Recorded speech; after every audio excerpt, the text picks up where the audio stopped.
Hello and welcome to Metal Vice, a podcast where we talk about all things music. Well, the things we care about. That's right, which is mainly metal music and live music. I'm your host, Brian, joined with the other host, Karen. And today we are talking about our first ever Danny Wimmer Productions Music Festival. Yes. We went to Inkcarceration this year.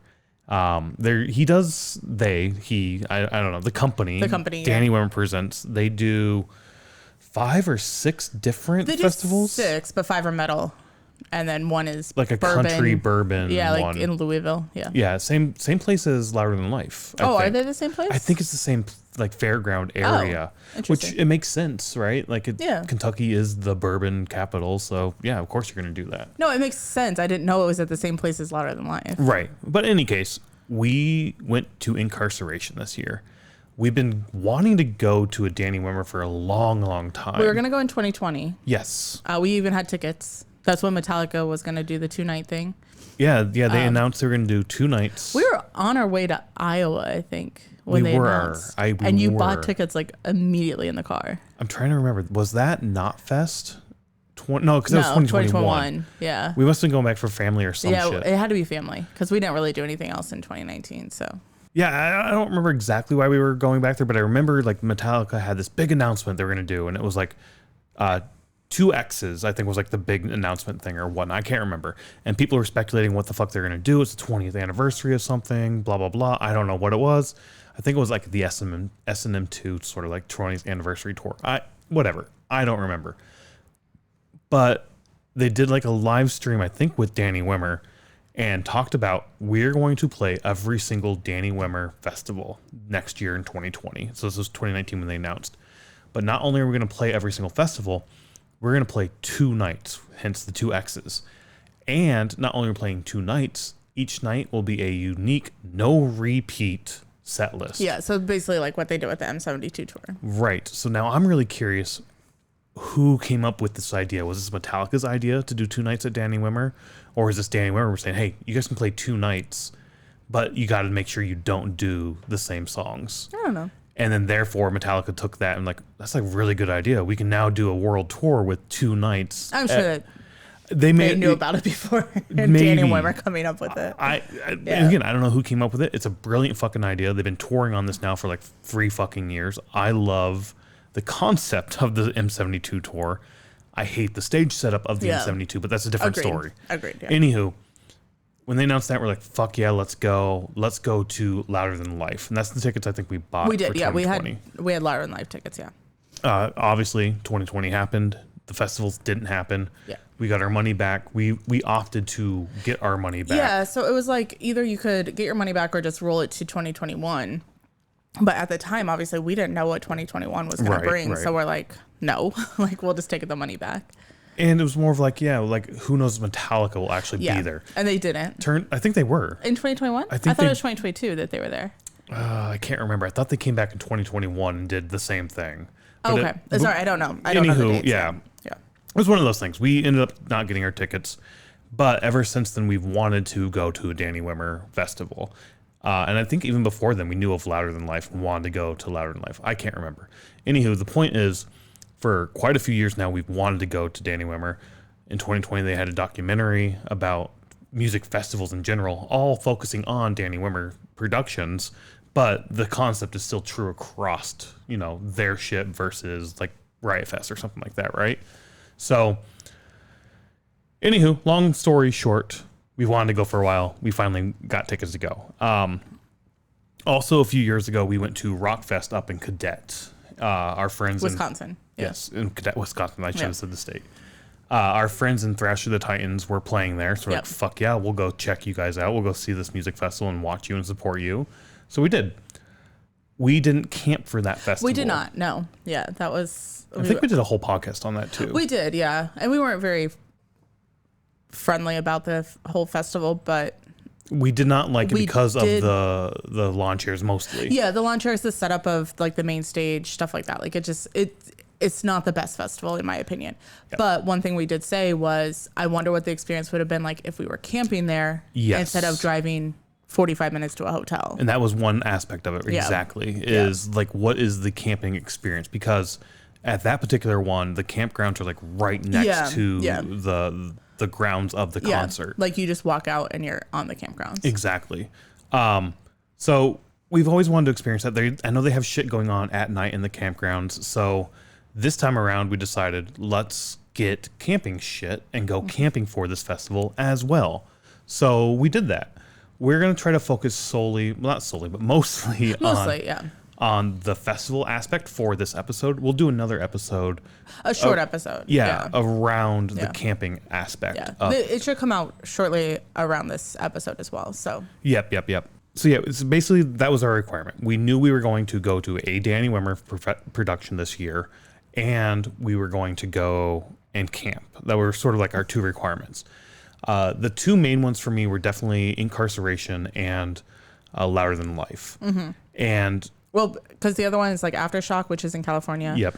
There's Rockville, which is in Florida, and then Sonic Temple, which is in Columbus, Ohio.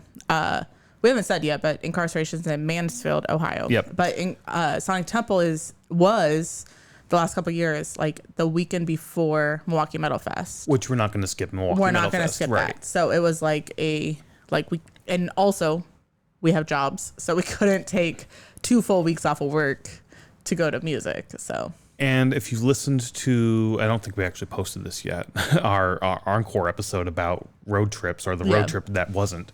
We were going to tie this all into a road trip where we're going to leave Chicago, drive to a new city each night, see a show, the next night drive to the next city, and make our way. And this was going to be the big finale of the road trip, was this festival. Yeah. It isn't posted as of this recording, but we should get it posted before this goes up. Fingers crossed, yes. I will try to get that up. In any case, that didn't happen. Back to the beginning, blah, blah, blah. We've talked about this in past episodes. That's why that didn't happen. Any hoodles. We picked this one because it worked out perfectly for what we thought. And the road trip aspect we were doing. The road trip aspect was because it's Midwestern. I would say like Ohio's Midwest, right? Yeah. Kind of. So it worked out for it's definitely on the east coast of the Midwest coast. Or Midwest. I don't know what I'm saying. Midwest coast? Midwest coast. Yeah, Central coast. I don't know what the fuck. Great Lakes coast or something. No, I know what you mean. But yeah, so it was for our whole road trip. It was like, it makes sense. We can go up and do some cities and that sort of thing. So. And the very first band they announced for this Inkcarceration festival, do you remember who it was? Well, you said a couple of days ago it was 3 Days Grace. It was 3 Days Grace 2X. Yeah. Or 6 Days Grace, as I call them now, because 3 Days Grace times 2 is 6, right? Like 6 times 2 is, I don't know, whatever. It's a stupid joke. The new 3 Days Grace with both singers. They just say 3 Days Grace. I don't get the whole 2X thing. I get it, but I also I get whatever. It too, but it's stupid. 3.5 Grace. I don't know. Whatever. Anywho, I really fucking love 3 Days Grace. I've come to love them more and more as time has gone on. In high school, I would have shit on them so hard, but as I get older and the less dad rock pretentious and douchey I get, I guess, I don't know. High school kids are just fucking stupid. They're high school kids, right? They think they know everything and they don't. But as I get older and I start to get some humility, I'm like, you know what? Fuck it. 3 Days Grace is fun. I love going to the shows and love having fun, and I'm always having fun when I'm at their shows. So they were the first to announce. I was like, fuck yeah, let's go to this. I think we'd already decided before. Was it before? Okay. We were, yeah. And we were like, well, we're going no matter who they announce, right. All that stuff. That is also true. Yeah. So yeah, let's get into the ticket prices and the dates and all that fun shit that I love to keep track of. For the tickets, we paid $449.99, $450 basically, for the ticket fee, face value, and then $81.75 in fees. And that was for the 3-day VIP GA tickets. Yeah. There's different tiers. You can just a 3-day ticket. You can do a 1-day ticket. This one I don't think has the VIP and then the top shelf VIP. No, I don't think so. I think it's just VIP. Some of Danny Wimmer's do have that sort of top shelf deluxe VIP or whatnot, where you just get free food, more of a loungy area, and drink package or some shit. I don't know what it is. That's extra expensive. This one though, for $450 basically, I didn't think that was bad for a 3-day festival. No, we also bought it early, so they do tiering pricing where it's buy by this date you get this price. If you wait until after, it's this price, whatever. So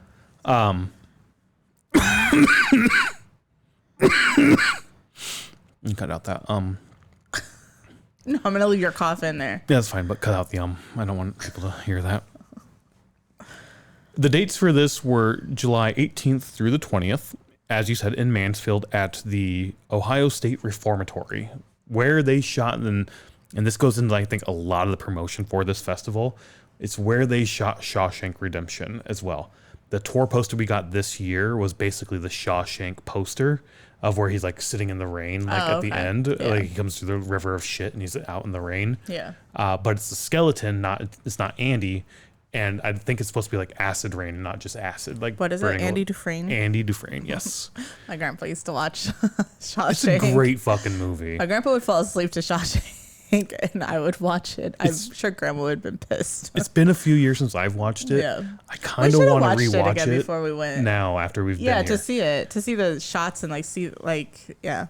And with the 3-day ticket, and I think it's free for anyone, but there's a special entrance. You do get to go into the prison as well, which we did, and we'll talk about here shortly too. Yeah. We haven't mentioned any other bands other than 3 Days, our 6 Days Grace. The main headliners talking for, it's, as I said, it's 3 days, Friday, Saturday, Sunday. Talking about those three bands, sort of the headlining, you have Falling in Reverse, Slipknot, Five Finger Death Punch. And we'll throw up this whole list of like all the bands. Yeah. We're not going to talk about all of them. There were a fuck ton of bands. We did not see all of them. No, I don't feel like we saw a lot, but we didn't see that many. I feel the same way. Like, I really do. Granted, every day, we'll kind of talk about it, but every day we didn't really get there till like 1:00, and there's overlap with the second stage versus the main stages. So yeah. But some just other highlights for me real quick of the bands. Like I said, if you're watching this, we'll have this up on the screen. If you're not, go check it out online. But we're just going to go through a few of like the highlights for me and as for you as well, any ones that you mentioned. But Killswitch Engage was there. Acid Bath. I was super excited to see Acid Bath. I listened to their stuff earlier this year for the first time. I fucking loved them. I was super excited for that. Marilyn Manson, Dillinger Escape Plan. You're not a big fan of. No, but not really. I'm cool with it. In This Moment was going to be there. I love them at a festival setting because they don't have time to do all this shit. True. Yeah. I love that. Nothing More, Architects, Lamb of God, Lamb of fucking God. That was fucking awesome. And they're not doing very much this year, so to see them. Right. Yeah. Slaughter to Prevail. Who else am I missing? Like, there's a lot. Knocked Loose, Spare Tooth. Currents, Architect. Did you say Architects? I may have. As Romance was good. Kubla Khan was there. Kubla Khan. Just so many fucking Kitty. I forgot about Kitty. Signs of the Swarm was there. Yeah. You didn't see them, but anywho, a lot of fucking bands. As I said, all the bands, sort of the announcement poster will be up or has been up. And yeah, just go look at the list and see who's all there. We did not see all of these bands, unfortunately, because it just didn't work out. And it's a festival. You're not going to see everything anyway. So whatever. This whole chat is about our perspective and our experiences getting into it. I guess from there, well, one other sort of bookkeeping sort of aspect of things, we did also purchase a locker. We did, yeah. This was our first time at a festival purchasing a locker where we can store shit. We've never done that. And my whole reason to do it is when I read they sent out like an email maybe a week before or 2 weeks before, maybe sooner than that. I can't remember. But the one thing that got me was the lockers come with a charging port. And if we're going to be camping. Since we were camping, I was like, oh, that changes the game completely, because we had bought 4 battery packs and we're like, okay, we have to ration this to have 1 per day while we're camping. And with with a locker with a charger, it's like, oh, we just take the battery pack with us, charge it, and then it changes the whole game of doing it. Because we're going to be recording a lot for like a vlog, hopefully, that we'll post at some point. We did a vlog for Cadet, as we said we went there. Still hasn't been up, and that was like 2 fucking years ago. Yeah, Brian's going to get way better at that. He needs to work on his we'll not work on watching that. baseball and shit. Yeah, no more sports balls. But anyways, and also we were going to take a bag for like sunscreen, ponchos. What else do we have in there? Mainly the ponchos were the main one for me, and they came in handy, as we'll talk about. They did, yeah. But sunscreen and ponchos were basically the things that were in the bag. So it was nice just to not have to carry that around the whole time, because that's kind of the annoying part of taking a bag to a festival. And I hate carrying a bag. Yeah, and the price for this, it was a 3-day locker, so you got it all 3 days. It was $65 with $11.24 in fees. which I think you said there was a sign that said it was just 65 day of. No, it's 75 day of. Oh. So it was $75. Gosh, I should have took a picture of it because you could do a 1 day, a 2 day, or a 3 day. So we obviously did the 3 days since we were there all 3 days, and that was $75 if you bought it there. However, so we ended up paying $76.24. If it was only $75 flat there, we technically paid $1.24 more. I guess because of the fees. But I don't know, since we didn't do it, I don't know if they added fees on top of the $75. Like when you swipe it, like a tax or something. Yeah. That could be for sure, or even just like the convenience of knowing I bought one and I have it reserved. Yeah. Versus showing up day of and being like, oh shit, sorry, we're out of lockers. Yeah. But there did seem like there were quite a few lockers still open. Lockers still open, yeah. And there was lockers in the VIP section, which was where we had our locker, as well as a locker out in like the general area as well. So I guess that's about it for the bookkeeping shit. Like I said, we'll talk about the camping because that was a charge as well, but we'll talk about that in that episode. Let's talk about getting into the festival. Day one, Friday, we took a shuttle bus, a school bus, from the campgrounds to the festival. Well, before that, something cool about camping is you go through security at the campground. So it's at the county fairgrounds. Sorry, I can't remember what the county was, but at the fairgrounds. So they had the security there before you get on the bus. Right. Which is kind of nice because then you don't have to do it again at the festival. Yeah, and I kind of sort of remember that from Rockfest as well. That they did that where well? There was a certain interest for campers only. There was, yeah. Entrance and exit. Like if you were not a camper, you should not have gone through that. There were a couple days we did, yeah. But mostly that was for the campers that went right into the campgrounds. The only day that we did that is the day that we parked on that side, and I didn't realize it was for campers only. And I'm like, well, I'm gonna. So it could be that way for other festivals. But yeah, we do go through the security, then we hop on the shuttle and we take that shuttle all the way to the festival because it's not at the same spot. It's like a 15-minute drive normally. Yeah, it's 4 miles normally. Yeah. Which I wish it was closer to the venue. Yeah, me too. Seeing the venue and understanding like the geography of where it's at makes sense why it's not. And there's an active prison there today. There is still an active prison. That'd be kind of weird to be camping at an active prison. Yeah. So to me, that took away some of the experience that I wanted of just being able to stumble out of my tent and walk over and see a show and then stumble back to my tent.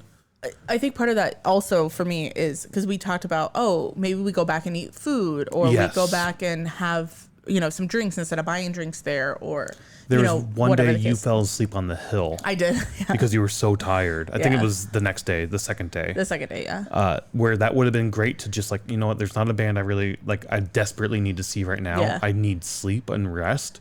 I'm going to go rest for Slipknot later tonight. Yeah. Yeah. And as you said, get food and drinks and whatnot. Yeah. So again, I think we could have made it a lot cheaper if we did that. Because then we could have just made sandwiches or, made something at the campsite versus buying food. But very true.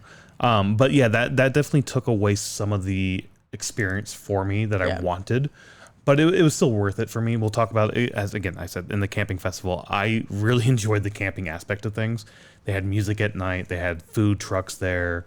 The campsite was its own little community. It was so much fucking fun. Yeah, I liked it too. Yeah, it was an experience. It would have been a lot more fun, I feel like, if you could have just walked straight over to the main stage. Yeah, that's true. Yeah. Anywho, just walk straight in. Yeah. And that first day also were apparently a couple crashes. Yeah, so it rained in the morning. On Friday morning, it rained pretty heavily. It was a nice downpour. Yeah. And then, I guess just because of just because of the rain and then all the traffic of the festival and everything, there were reported crashes. So what I liked about all that experience. Well, one, when we got to the line for the shuttle, it was really, really long. Very fucking long. Yeah. So granted, we only waited like 42 minutes where other people waited like over hours. Yeah. A couple hours. Yeah. Like we got in line at 11:43, I think, right? Yeah. And then it was like 12:20 or something. Yeah. We so were on the bus 35 minutes or something. Yeah. And then we didn't get to the venue until like 1:30. Yeah. Like another hour. Yeah. But what I liked about it is on Instagram, I'm sure it was on like the notification things on the app, everything, like Danny Wimmer, somebody in the production was sending out things like, oh, Mansfield PD has reported crashes. We are working on getting more shuttles. We are working on getting you, we are taking your concerns, getting you to the festival, that sort of thing. So that I give them props for. People were complaining. I heard a lot of complaining about the shuttle aspect and they have no control over the traffic. They have no control over the rain and all that stuff. But the action that they took, I think, was great. And the communication. Yes, I was going to say the same thing. Like, once we got on the shuttle and we're going and you saw how shitty the traffic was, like, just, like, massive fucking lines on both sides of the interstate. Yeah. And because that's the sucky part is, like, there might be streets that you can take. I don't know. But you, like, have to get on the interstate to go, like, two exits down or an exit down or something, and then get off. So, and as we're driving on the interstate, I was looking out. I was sitting on the window and I was looking out, and we're passing all these cars who are in the exit lane, and there's this long line. They're sitting there still, and you could tell they're going to the concert. Yeah. You look down and see like what they were wearing and shit. And it's like, oh, they're going to the show. They're going to the show. They're going to the show. We're just going to skip over all these people. We must have our own entrance or something. We did, but once you got off the interstate as well, that was all backed up. It was, and it's because I think they have like 3 different entry zones, like a green zone, a orange zone, and gray zone, whatever. Gray, green, and orange, I think. So it's a way to like divvy up the load and whatnot. So it makes sense. It really does. In any case, we're sitting there and it's taking fucking forever to get into the festival, and it's very annoying a little bit from my perspective. I think I got in a mood about it too. You did, because you came into the festival and you were not in a good mood. Not like grumpy. Like I wasn't like grumpy about anything. I was just more like not into it. No, I know. Like, why are we here? Not why are we here? I shouldn't say it in that way, but it was just like. But you could tell you were definitely not in. Like, you weren't. Your mindset wasn't there. Yeah. And then as you said later in the day, there was something I saw like in a notification as well of like, hey, we hear your concerns. We're working on the shuttles. We apologize. We will have more shuttles tomorrow. And skipping ahead a little bit, the shuttle experience day 2 was vastly better. It was, we just basically walked up and got onto a shuttle and we were there within 15 minutes. And even the first day, people being like listening to people in the line and talking to people, they were just like, I've come here year after year after year and I have never seen it this fucking bad. Yeah. And it was, I think, a combination of the rain and a combination of all the accidents that had happened too. And I heard that they expanded the capacity so it could be more people, going as well. So. Everybody driving themselves, adding more traffic and whatnot instead of carpooling and whatnot. Which I do have to say, because we normally stay in hotels whenever we go to any show. Well, not normally. We always stay in hotels. This is the first time we've camped. But I am glad that we were not in a car in that traffic. Yes. And somebody else was in control of us getting there. We could just talk and stuff like that. So. But as you said also with the communication, I was like, that's all I need. I just need, like we've talked about this at other festivals where they don't really do great communications. Like it's fine if the news is bad. Tell me the news is bad. Tell me you're working on it. Or tell me like, hey, we can't do it because X, Y, Z. Just don't keep me in the fucking dark. Right. And they didn't. The communication all weekend long with this, the next day there's a bunch of fucking rain coming in and there was massive communication around that. Like all of the communication throughout the entire time was fucking awesome. Yeah. And then we got like 5-star coaches or something. Yeah, the next day when they had those coaches. No more school buses, there were still school buses. There were still school buses, but they must have hired more coaches. I don't remember what day we rode on the coach. What is it, the second day? Maybe. The third day? We only did it once. Yeah, the third day was the third day. Yeah, you don't really get to choose. It's just whatever bus is available for you to go on. But I loved it because the driver was like in slacks and a polo and stuff. And I'm like, does he know who he's driving? But he's still having a good time. Fist pumping everybody as they come off. Like, have a good time. Rock out, man. But it was like a normal coach driver who, like, cause they have like a kind of a dress code of like, we wear a certain thing. You have your uniform. Yeah. So it was just kind of funny. But yeah, so that was sort of the experience getting into the festival. Yeah. But getting there, once we were there, it was so nice because the bus lets you off right at the gate and you literally walk straight through. You have to like do your wristband thing to get in, but otherwise you don't have to go through security because you already did that. Yeah, and there's no line. Yeah. Now, granted, maybe if multiple buses are dropping off at the same time, there may be a little bit of a line, but we never had to wait in a line. But again, you've already gone through security, so like that's just going to make it speed up super quick. Yeah. So, getting in once you're there definitely wasn't horrible. to me, again, it was just because you're not on site. Yeah. It's not the same experience, right? So it's still fun. Don't get me wrong. It was still a blast. The next camping festival we camp at, I want to camp where it's like on site is all I'm saying. That's the one sort of negative if they offer it, right? Yeah. But yeah, that first day was Falling in Reverse Day.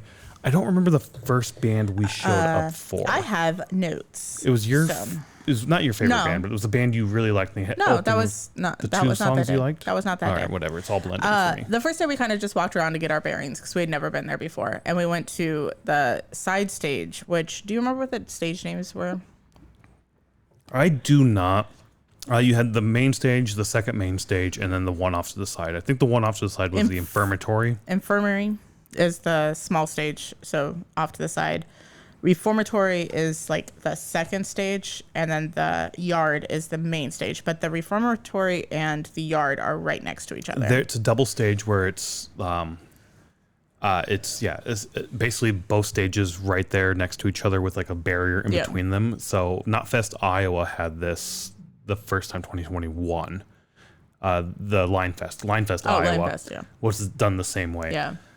I'm not the biggest fan of that sort of setup, but I get it. It's kind of nice that there's constant music. Yes, at those two stages.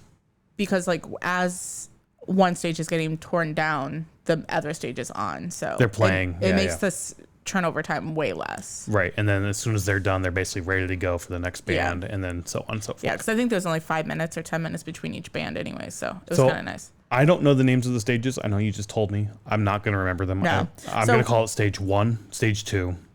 1 being the main stage 2 being the next one, and then stage 3 being that small stage off to the side. Okay. I didn't put which band was on which stage, so in my mind it's going to be the second stage or the small stage. Well, I'll say the small stage and then the stage.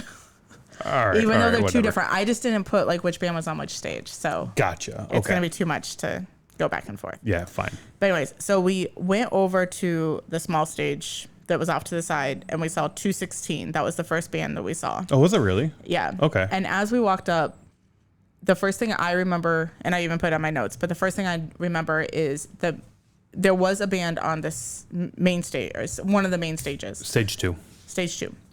Stage 1. No, stage 2. So the main stage was always by itself, and then stage 2 was the one right next to it, which was closest to the third stage. And so when the main stage got off, it was the second stage, and then it was the third stage. The second stage and the third stage always played at the same time. Oh, did they? They always, and then the main stage was the only band playing. Only band? Yeah. Oh, okay. Because you're the main stage, so you only play that. I didn't realize that. Yeah. At least I'm pretty sure it was the last day because of the rearrangement and whatnot. Yeah. I don't think that's true. That's how it worked out. Because Drain was on the main stage when 216 was on. No, because no. So Drain was on the yard when 216 was on. No. Yes. It wasn't when it didn't work out that way when we were there then. Okay, well, whatever. Whatever, doesn't matter. Anyways, the thing that I noticed was when you're on at that second stage or like that stage off to the side, you could hear the main stage. You said that, and I could hear it too, but I couldn't really hear it when the band was playing. Okay. I felt like the band when they were playing drowned it out very well. It was when the sort of the in-between moments when they're doing the crowd banter or after the track ends and they're getting it ready for the next song, and if the other band was playing, then you could hear it. But otherwise, like I had to really, really focus to hear the other stage if I wanted to. Okay. But mostly I do feel like it drowned out. But yes, there was definitely that moment where it's like, oh, they're not doing anything, not really singing anything on this stage or doing anything on this stage, and I can still hear what's going on the main stage area. That's my perspective from it anyway. Okay. Then we went to see Drowning Pool on one of the main stages, and we got lunch. That was my note. That was your note? That's all we have? For day Drowning one? Pool. For Drowning Pool? No, just for Drowning Pool. Yeah, that first day was definitely walk in, explore, get our lay of the land and whatnot. We do like to do that as early as we can. Like we like to show up at doors because sometimes there's like an hour gap or something between doors, half hour to an hour. I don't know if there was for this or not. No, I think there was. I think it opened at 11 and start at noon or something like that. Yeah, and because the way we got there, we didn't have that opportunity. But I do like to do that first. So even though we walked in while bands were playing, I was sort of like, let's just go walk around, explore, figure out where everything is before going and checking out music. That way, in between sets, it's going to be like, I need water, I need food, I need beer, I need a bathroom. How do I get there? Yeah. It's easier from that standpoint. So early on in the day, it was definitely a lot of that walking around and whatnot. So I think we went up to the VIP area and checked that out maybe during Drowning Pool. Yeah, that's where we got lunch, was in VIP. Because Yes, we kind of walked, yeah. well, we walked around and looked at like quite a few stands to be like, what do I want to eat, blah, blah, like all that stuff. I think I know festival prices are so high for food, but I think I was a little shocked at how high they were. And in my mind, like, 'cause there was a couple things that I wanted to try, but then when I saw it was like $26 for like, I don't know, like a gyro or Was it? It was $20 for everything. at least $20. Yeah. Yes. So Because I remember that we looked at the pulled pork sandwich and it was yeah, $20. that's what it was. Yeah, that was And then $24, I think. No, it was $20. Was it $20? Because Okay. right next to it, I remember thinking this because I laughed in my head a little bit because it was $20 for the pulled pork. The stand next to it had like chicken for $20, and then the stand next to that had tacos or some shit. I don't know what they had. $20. Yeah. And I was like, oh, so basically everything is $20 for a sandwich. And I know prices are like that, but I think I was at the point where I was hungry because it was at this point it was like 2 or 3 o'clock in the afternoon, and we hadn't eaten that day. No, yeah. Because we like basically got in line for the shuttle Yep. and then like hadn't eaten yet. But anyways, so like I almost got a pulled pork, but then I was like, is it gonna be $20 worth? Like, is it? That 20, it's a $20 good Yeah, pulled pork. Like yeah. you can have bad pulled pork and you Yeah. can have really, really, really Yeah. fucking good pulled pork. So I was just kind of like in one of those and also like you said, I was in a mindset of like. You were in a mood a like, little bit, yeah, just for sure. Not really into it. So then we ended up going to VIP. I think I got a chicken sandwich and you got a pizza. So I did when we were walking around the GA area. I saw people with pizza slices. Yeah. And so I was like, those look really, really good. We ended up finding it the last day. We did, yeah. Those were only $11 a slice. Yes. Really good price. And that's actually. why everybody had like 2 slices of pizza. Yes, compared to everything else, really good pricing. Yeah. In the VIP, they had a wood fire oven going. Yeah. After tip and shit, it was $33 was $33, for this pizza. yeah. And it was a good pizza, don't get Yeah. me wrong. Not $33 Yeah. good. It's like the size of a small pizza. Like, I went out to lunch at one of my favorite spots here in town today. I got a pizza and a couple drinks, and that was $30. Plus a $10 tip. Takes you to like, I don't know, $40. But whatever. You know, it's...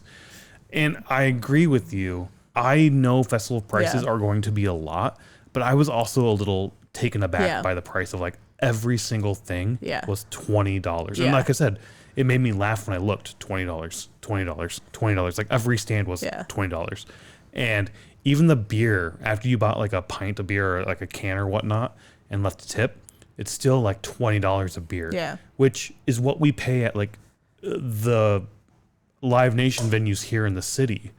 And that's just insane. I think that's what I was thinking is like, we're in bumfuck wherever, Ohio, like prices aren't going to be that Yeah. much, but But it's also I mean, a festival, it's a so it's going to festival. be a little bit, maybe it'd be like $15. yeah, it was a festival. So, I mean, a couple nights later when we got back, like some campmates, a couple down, like everybody was making food actually. And like a lot of people were making food before they went and then when they got back.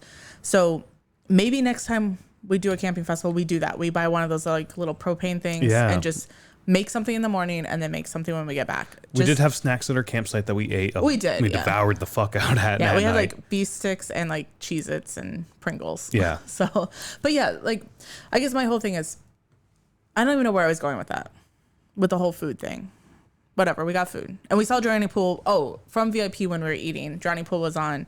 And then I think we stood down by the fence because it was kind of like a double fence between the... Because Killswitch was next, right? Yeah, Killswitch was next. So, and there was a double fence between, or when I say a double rail, I should say, not fence, between VIP and the main or the yard stage, and Yeah. that was for. Well, I don't know if it was for crowd surfers or for crowd control or what it was, but like basically the crowd surfers would run. It that. was definitely like a channel for security and crowd surfers to Yeah. come down and support staff and medics and whatnot for an Yeah. easy way to get up front and Yeah, staff to which get up makes front. sense. Yeah, and you So- typically also see that at like front of house with this particular setup with, and maybe any setup. Anywho, front of house will have that channel down the middle that staff can run up and down as well too, to get to people. Yeah. And we were surprised though when we first got there with the VIP, where it was like you got a pretty large area to see the stage, and you could see the yard stage perfectly. You could, and it was off to the side, stage left, like all the way off. So you don't get like any section of the stage cut off for you. No. Open air the first year had like a small section cut off for VIP. Yeah. First year and second year. The third year was like everything in the front. Yeah, the split stage. And we hate the split stage. I hate it. Split floor thing. Regardless if it's VIP or just a different ticketing price. Yeah. If you're in GA, you're in fucking GA. Don't split the floor. Yeah. GA's fucking GA. Don't give it the peasant and, prince The sort rich of. people. Yeah. That shit fucking sucks. Yeah. I hate it so much. Yeah. This wasn't like that. And I also really fucking hate VIP sections that get that sort of small corner cut out. This didn't. It was off to the side. It was massive. You got a lot of air-conditioned bathrooms. Yep. You had your own merch. Yep. Your own Festival merch and headliner merch only though. Yes. Yeah. You got your own food, your own beer. There was even an air-conditioned little hut area. Yeah, like a lounge thing. Some shaded spots as well, and a lot of room to stand and hang out. And bleacher seating. And bleacher seating, in the back, yeah. What I loved is on the side of the bleacher seating was like a little hill. And that's where I spent a lot of time because I could see perfectly. I mean, you're like back by the gate, but like you could see perfectly the stage. Yeah.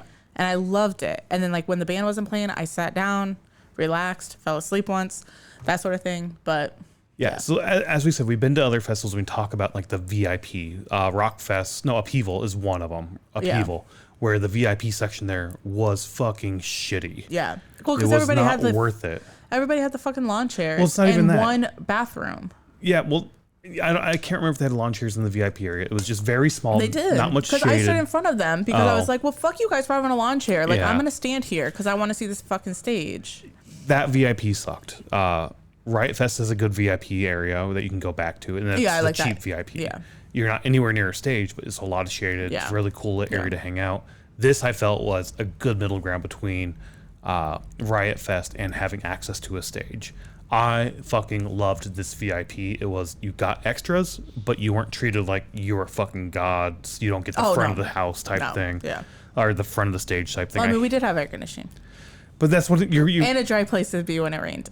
I'm fine paying for those like items. I know what you mean. But I'm not fine with having to do that to be on rail. Yeah. If you want to be on rail, fucking fight for the rail. So you're basically meaning that you like this one because it doesn't have that double floor thing going on, and yeah, like well, VIP is not like the closest thing to the stage. Yeah, that's what I was saying by that. Yeah. Okay. So we watched Kill Switch from there, and then we walked around a little bit more during The Devil Wears Prada. I think we stopped at the stage a few times. Yeah, I think that's the first time we walked to this, like stood on the grounds for Devil's Wear Prada. Like Was we worked it? I think so. Okay. Yeah.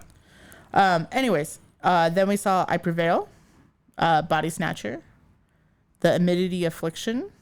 Do you want to talk about any of these? Go, just keep reading them off. I don't like, it's all sort of blending together for I know. Me too. Parkway Drive, which was fucking amazing to see. Parkway Drive was really good. So here we'll stop and talk for a little bit. Parkway Drive was fucking awesome. We were supposed to see them here in Chicago in 2021 or 2022. I think one of those two. Yeah. And they were going to play at Wintrust Arena.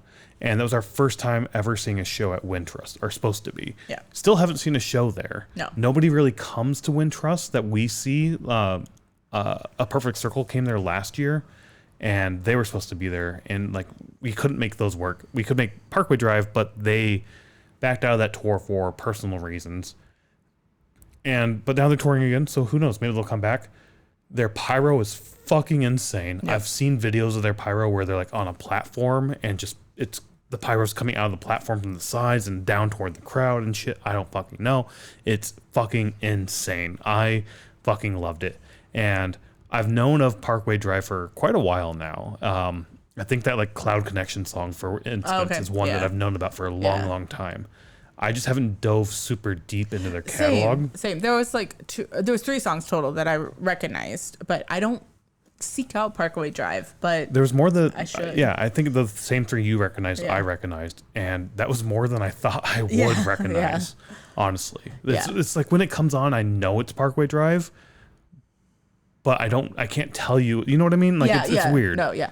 But their set was fucking phenomenal. Yeah, and then during the last song, sorry, I don't know what song it is, but because I don't know the name of their songs, but during the last song, the drummer is like they wheel him around, so he's upside down drumming and everything like that, like what Joey used to do. Joey used to have a kit that would go up on its side and rotate. Yeah. And this one did the same thing, but it had like pyro on it, didn't it? It had pyro, on the front. Yeah. Where Joey's, I don't think had pyro. It's No. just sort of a circling kit.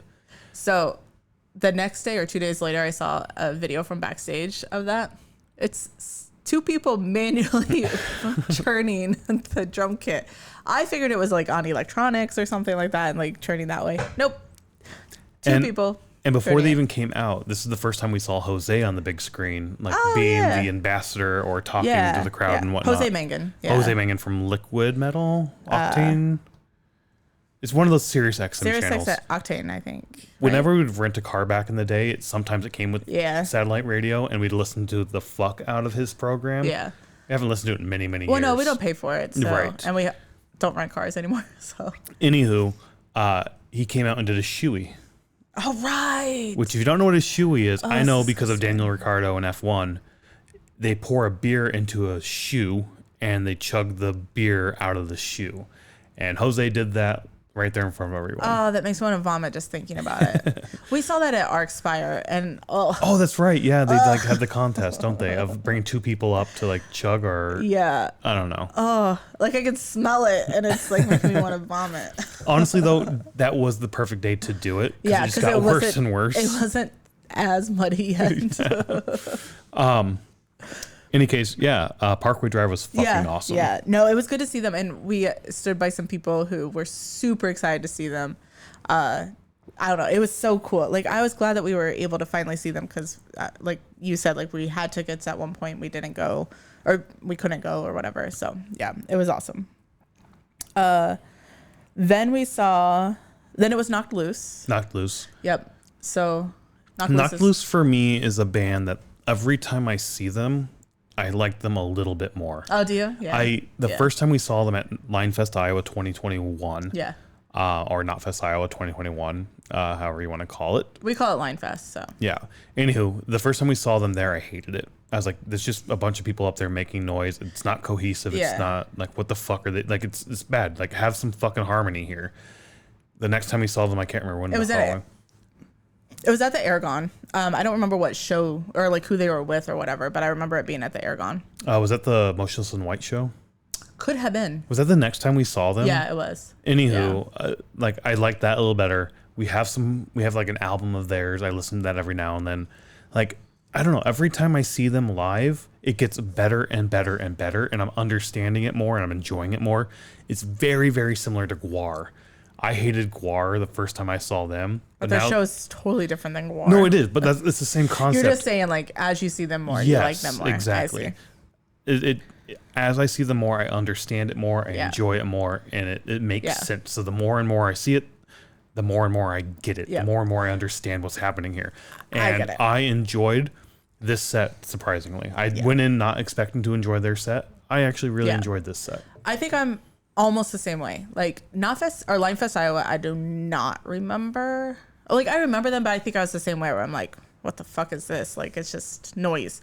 And then when we saw them at Aragon, that's when I was like, I cannot stand his voice. Like, I don't like the music I like, his voice I cannot stand. And then they were at Knotfest Iowa last year.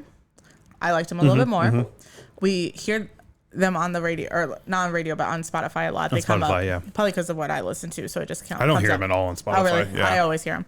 So I've got to like them more. The voice isn't as bad, but it's still the point of like, I don't even know what it is. Just his vocals. It's more like a high pitched like scream. Yeah, he definitely has that high pitched voice. Yeah. Like I'm never gonna mimic it. But I get what you're saying in there with the high pitchedness for sure. Like the vocals can definitely take you in or out of it. Yeah. And I get that. But yeah, like I said, it's growing on me the more and more I listen to it. Yeah. After that, did we get Beartooth? Was that next? No, then it's just Falling in Reverse. We already saw Beartooth. Did I skip over Beartooth? You may have. Oh, so between Parkway Drive, we saw Beartooth. Okay. Parkway Drive and Knock Loose. And then closing out the night was Falling in Reverse, which you said you were going to give them a second chance. I did. I gave them 3 minutes. And they didn't fucking come on the stage for 20 minutes. Oh my God, Jesus Christ. It wasn't that bad. It was too. So many people had comments about it. Like, all right. Nobody all day was late. They were on time for every single band.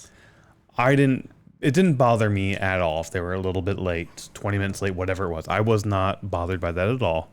I thought this performance was a hell of a lot better than the Rockfest performance where he just bitched and got off stage. Once he was on stage, yeah, it was better. So basically, they're in their trailer or somewhere back by the trailers, and 20 minutes, it was like 15, 20 minutes, and the camera is following them to the stage. No, they were on the stage, No, I think. they weren't. The camera followed them to the stage. Maybe. I don't And, remember. like, that's how they came onto the stage, is, like, from their trailer, like, coming through I thought they were behind the the stage and they talked to like Jose or somebody, and then the camera followed them up the stairs from right behind stage. I did not get the vibe it was from the trailer, personally. Anywho, that is how they came on stage. It was that sort of follow them onto the stage, wherever it was, either from the trailer or backstage or whatnot. I don't know. I don't remember it. It's cool. If you say it is, sure, whatever. I still don't give a shit. Whatever. Show up 10 minutes late. That's fine. No, do not fucking show up late. Your time is not more invaluable or more important than anybody else's time. Sure, but you also don't know why they're showing up late. Because he wanted to. How do you know that? Because otherwise they would have had a comment of like, oh, we had technical difficulties or something like Not that. always. Not always do they do something like that. They just show up and they start playing. It happens all the time where something happens behind stage. I'm assuming. Again, I don't know because they never announce it. So I'm fine with it being 10, 15, even 20 minutes late. Once you get to like 30 minutes or so. Like, I was having a good time. So that did help. How did you have a good time? What were you having a good time with? Just hanging out. Just waiting. Like, I don't know. It wasn't that bad, I didn't think. Okay.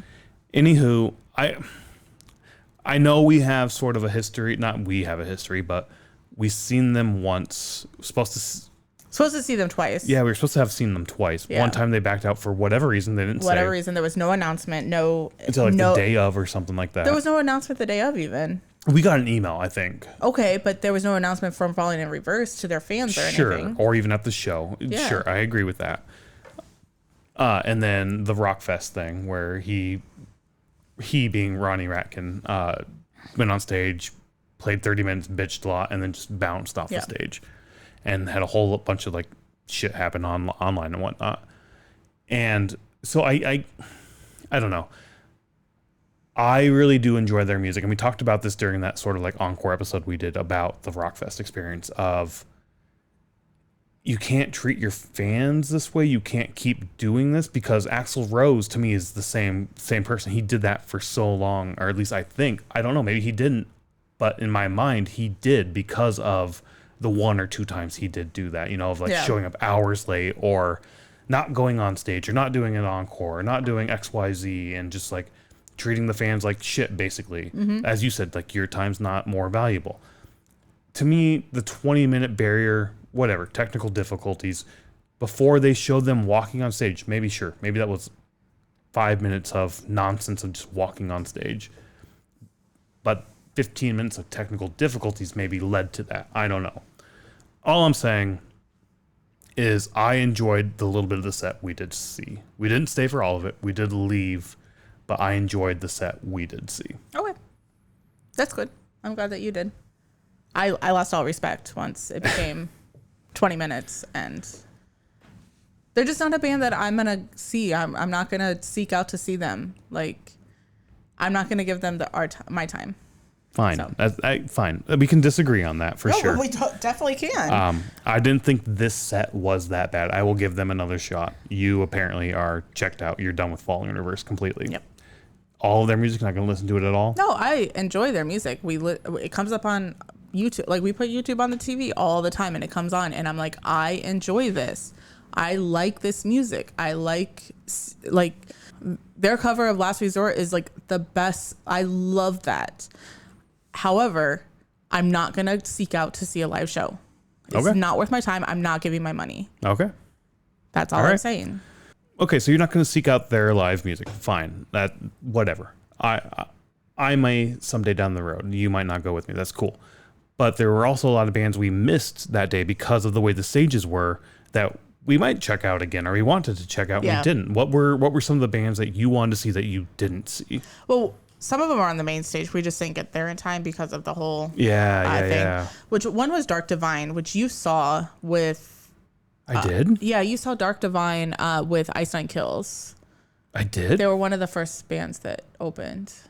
I kind of sort of remember that now. Yeah, that was earlier this year. Yeah, so I think that's the band that you said that I might like. I think if it's who I'm thinking it is, I do think you would have really liked them. So they went on at 11:55. So we were in line for the shuttle. And then Alpha Wolf was after them on the the yard stage. The third stage thing, as I call it. Or were they on the main stage? The yard stage, the main stage. Oh, were they? Yeah. Okay. But again, we weren't there yet. So. And we saw them with Volbeat at the rave. You know what? I don't remember. But we have seen them, right? Yeah, I think we've seen them. I did not enjoy their set. You didn't? No. They come up on my playlist sometimes, so it's just one of those things of like, I'll check them out sort of thing. Sleep Theory we've seen twice now. Again, I don't remember that. They were with Wage War in Green Bay when we saw them. Oh, I do remember that now. All right, So I kind of wanted to check them out again because maybe we've only seen them that once now that I think about it. But I wanted to check them out again because the sound for them was just horrible at that Green Bay show. I didn't like the sound at that Green Bay show. So again, that was just a band that was too early for us to be there. But the overlap was during Kill Switch was Suffocation on the third stage, or like the little stage, the side stage, which I've wanted to see Suffocation. They're either going to be here or were here. But in Chicago. In West Chicago. Oh, so like way in the suburbs. Like it's not even considered Chicago. And then Carnifex is also with them on that same tour. I think it's actually Carnifex tour with... It's either Suffocation tour with Carnifex or vice versa. So I wanted to see them, but they were on during I Prevail. And I've wanted to see I Prevail for years. Wait, that was the day we saw I Prevail? Yeah. I thought we saw them a different day. Okay. No, we saw them that day. Okay. See, it's all blending together for me. I can't remember who we saw when we saw them. I Prevail, we stood down on like stage right for I Prevail, if I remember. Stage right, they were on that second stage, that second main stage. Yeah, so no, they were on the yard stage. Sorry, the second main stage, because to me that's like one stage. They were on the second. It's all right, whatever. Yeah, whatever. So yeah, like that overlap. That's the only overlap that we ended up having because, well, no, I guess we had a little bit more on Sunday, but for me personally, that was the overlap that we had. So. For me, I didn't really care. I didn't look at the schedule that much, honestly. If you had asked me 2 days before who's going to be there, I would tell you, I don't know, 3 Days Grace. Like that's honestly all I could, and Slipknot. Yeah. 3 Days Grace, Slipknot, and that's about it. I completely forgot Lamb of God was there. I thought Chimera was there this year, not Lamb of God. No, Chimera was last year. Right. So I kept going back and forth like, no, Lamb of God's not there. It's Chimera. Yeah. So like I went back, like I did not look at this lineup at fucking all. Yeah. I just knew I was going to be there, and I was happy to be there. I feel like we've gotten more and more like that, where it's just like, we're going to show up, or we used to be like, okay, like, what time is this? What time is this? What time is this? And now it's kind of like, let's just show up and see music. The highlights, though, for me for this day were definitely Drowning Pool. We finally got to see them. Yeah, that's true. I'm surprised that we haven't seen Drowning Pool. Yeah, they're starting to come back. I think they took a big hiatus there for a while. Also, Knocked Loose. Also, Killswitch Engage. That was an awesome fucking set. I had so much fun during that set. I do like Howard Johnson better. Yeah. But it's okay. But whatever. It was still a good fucking set. It was, yeah. And then Parkway Drive was fucking phenomenal as well. I think Parkway Drive was maybe the highlight for me. Those were my three highlights this day. Yeah. Moving into the next day, Saturday, as we said, getting to the festival was so much better. But we still showed up a little bit late. the camping aspect of things and waking up and just sort of stumbling, and even the showers. And again, we'll talk about this when we do the camping episodes. Very limited showers, so standing in line for an hour to take a shower. And I'm somebody who like needs to take a shower in the morning. I like, even if I take one at night, I'm going to need to take one in the morning. Yeah. It's just how I wake up. So that also slowed us down a bit getting there in the morning. But not as bad. Like, I think we got there about 12:30, if I remember. Did we really? Yeah, because, well, the first band that we saw was the Union Underground. I was going to say we walked into the Union Underground, and as they're playing, it was them. Yeah, but they started at 12:25 to 12:55, so. We heard the last couple tracks of their set. Yeah, so it was almost close to 1. Yeah. And we walked into the Union Underground, and we stopped, and I was like, because we were going to get food first. That was like our main thing. I was like, let's go get food. And we stopped, and I was like, fuck that. I want to listen to this band. And they were fucking phenomenal. I loved their sound so fucking much. It was like this industrial metal. It gave me Ministry vibes to some extent. Oh, okay. And I was like, fuck yes, I want it. Like, it was so good. I loved their set so much. I don't remember their set at all, so I'm glad that you. Oh, it was so fucking awesome. I had such a great time watching their set. We'll have to look for them on like a tour or something to This see is them. a band that's like right up my alley. I really enjoyed it. So like walking into that, I was like, fuck yes, this is much, much better than day 2. And the sun was shining, I believe. It was, because it was hot that morning when we woke up. Day 1, it was cloudy and overcast. Yeah. This day, I believe when we walked in, the sun was shining. So you used sunscreen this time. Yeah, we did. Day 2 or day 1, we didn't. And my head and nose definitely got fucked. Always wear a sunscreen, even if it's cloudy, because the UV rays go through those clouds and you still get burned. Yeah. Hence you probably can see our red nose and red heads. They're a lot better today because it's been, a week now since we've been home? Just about. It's Thursday we're recording it, the Thursday after. So we would have got there today. Yeah. A week ago today, yeah. Any case, I remember that band. I fucking loved it. What did we see next? What did we do next? Probably got food or some shit. I don't remember if we got food first, but we did do the prison tour. Oh, right. We did do that. Yeah. Because the first day we weren't quite sure, because you asked somebody about doing the prison tour and he said that you needed like tickets or something. And I was like, yeah, that's what I thought it was too. And so we got the email ahead of time, like, book your time. You need tickets. It's still free, but it was for the Blood Prison, which is like a haunted house. So we thought the prison was sort of the haunted house. You go through the prison and do that. And I asked him, like, hey, is the prison tour free? He's like, yeah, the Blood Prison's free. You just have to register online. Turns out those are two separate things. Yeah, they were. Yeah. I went in day 1 and did the tattoo. So Inkcarceration. Ink for the tattoo ink, Incarceration for the incarceration. Also in for ink. I don't know, whatever. It's a really cool name. I like the name. Like meaning you're incarcerated. Yes. And then ink. So it's ink. Incarceration, but with ink. Yes. Yeah, whatever. It's a cool name. I like it. It is. It's a good way to put them together. Yeah.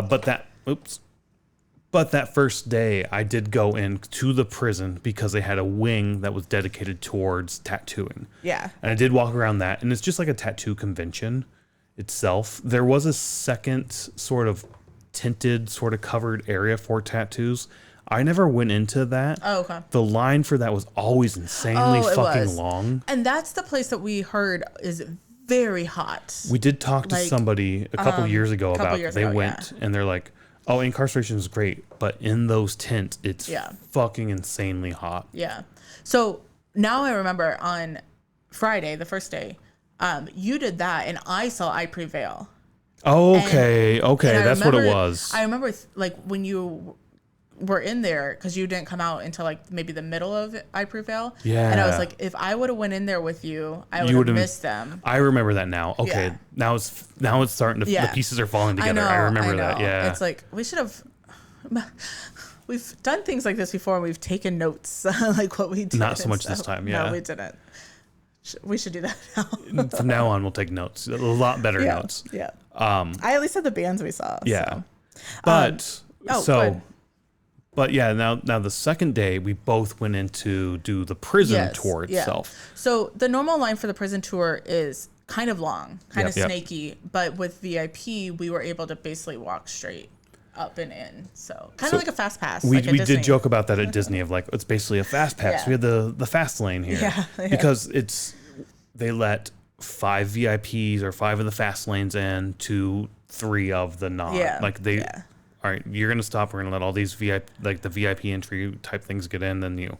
So that is one perk you get with the VIP ticket, which kind of worth it, honestly. It was, yeah, because you saved a lot of time. Yeah, I couldn't imagine standing in that line plus doing the tour, which we're saying tour is basically you walk through the prison. There's no announcing what's happening or what you're seeing, or it's a self-guided tour. They have plaques on the wall that you could read if you very want. little, yes. But like that's how most self-guided tours are. No, I believe though that the plaques have to do with like the recorder thing. Because remember when we did Alcatraz, sometimes like they give you that recorder thing.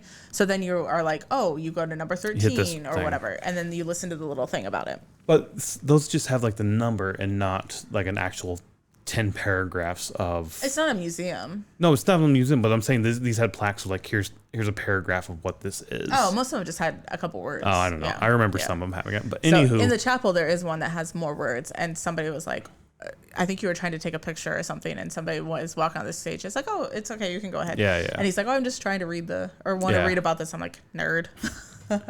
Said it pretty loudly too. Oh, did I? Yeah. Oh, well, Nobody laughed. Whatever. But yeah, the chapel's really cool. Like when you walk chapel's in. cool. It's pretty hot in there. It was a lot of fun to walk through the prison. Yeah. We have some pictures. We can put some pictures. Yeah, we can put some pictures up. You walk in, you sort of go all the way to the top, go through the chapel, go through sort of like where the office areas were, and then you end up going to the jail cell area at the very top, which is like this 5-story iron cell. I thought it was 5-story as well. Somebody else said it's 3 stories. Whatever. It seemed fucking massive. Yeah. And you're in this little teeny tiny walkway. And it's just like row and row of metal, like what you expect for jail cells. Like when you think of old school jail cells, it's like that. And it's this giant square stack of just cubes, basically, where people are imprisoned. And you're sort of twisting up and down through this. You end up going to like the library, the infirmary, the hospital, whatever the word that is. Yeah. And then you go back down to the bottom, where it's back to this more jail cells and like showers and whatnot. Yeah. And then the solitary. And solitary was down there, which you can't see in. Like it's like a mirrored window, so you couldn't see. Oh, is it? Yeah. Okay. Yeah. Could you see in? I didn't look. It was like this little tiny hole. I saw people like look into it, so I assumed you could. No. Anywho, it was a lot of fun to do this. Yeah. It was a big time sink, though. It was. So, what do you think it was? Probably an hour or more? I'd say an hour to 2 hours. Yeah. Somewhere in there. And less than 2, but maybe around an hour and a half. And we didn't have to stand in the line. Yes. Since we had the VIP. Yes. So, I mean, it has to probably be like 2 or 2.5 hours if you have to stand in that line. There was a point at the bottom, like toward the end when we're down there by the showers and the bottom of the cells and whatnot, where we basically like were stuck there for 20 minutes or so. Yeah. And the only thing I can think of is it was the same thing that we experienced with like getting in through VIP, where it seemed like there were 2 lines and they were holding our line to let another line go through. And I think that other line may have been the blood prison. Like they were getting out while we were going. Yeah, something like that. Yeah, I'm not sure. But there was a big, massive holdup. And I do remember also seeing a holdup as we were walking around up top. Also, yeah. I saw another, I saw that as being like a choke point and being held up and whatnot. One thing like about doing the tour is by the jail cells, unless somebody goes into a jail cell, it is single file. Yes, there's, I don't know I'm guessing you could get 2 people next, like face to face to go by each other, but it's very, very skinny or like narrow, not skinny, narrow. But sometimes people would go into jail cells, so then like you could bypass or whatever. And people would stop to take photos, which slowed things down as well. Yeah. So there were definitely points in it where like you're held up waiting for the person in front of you to finish their photo op thing. Yeah.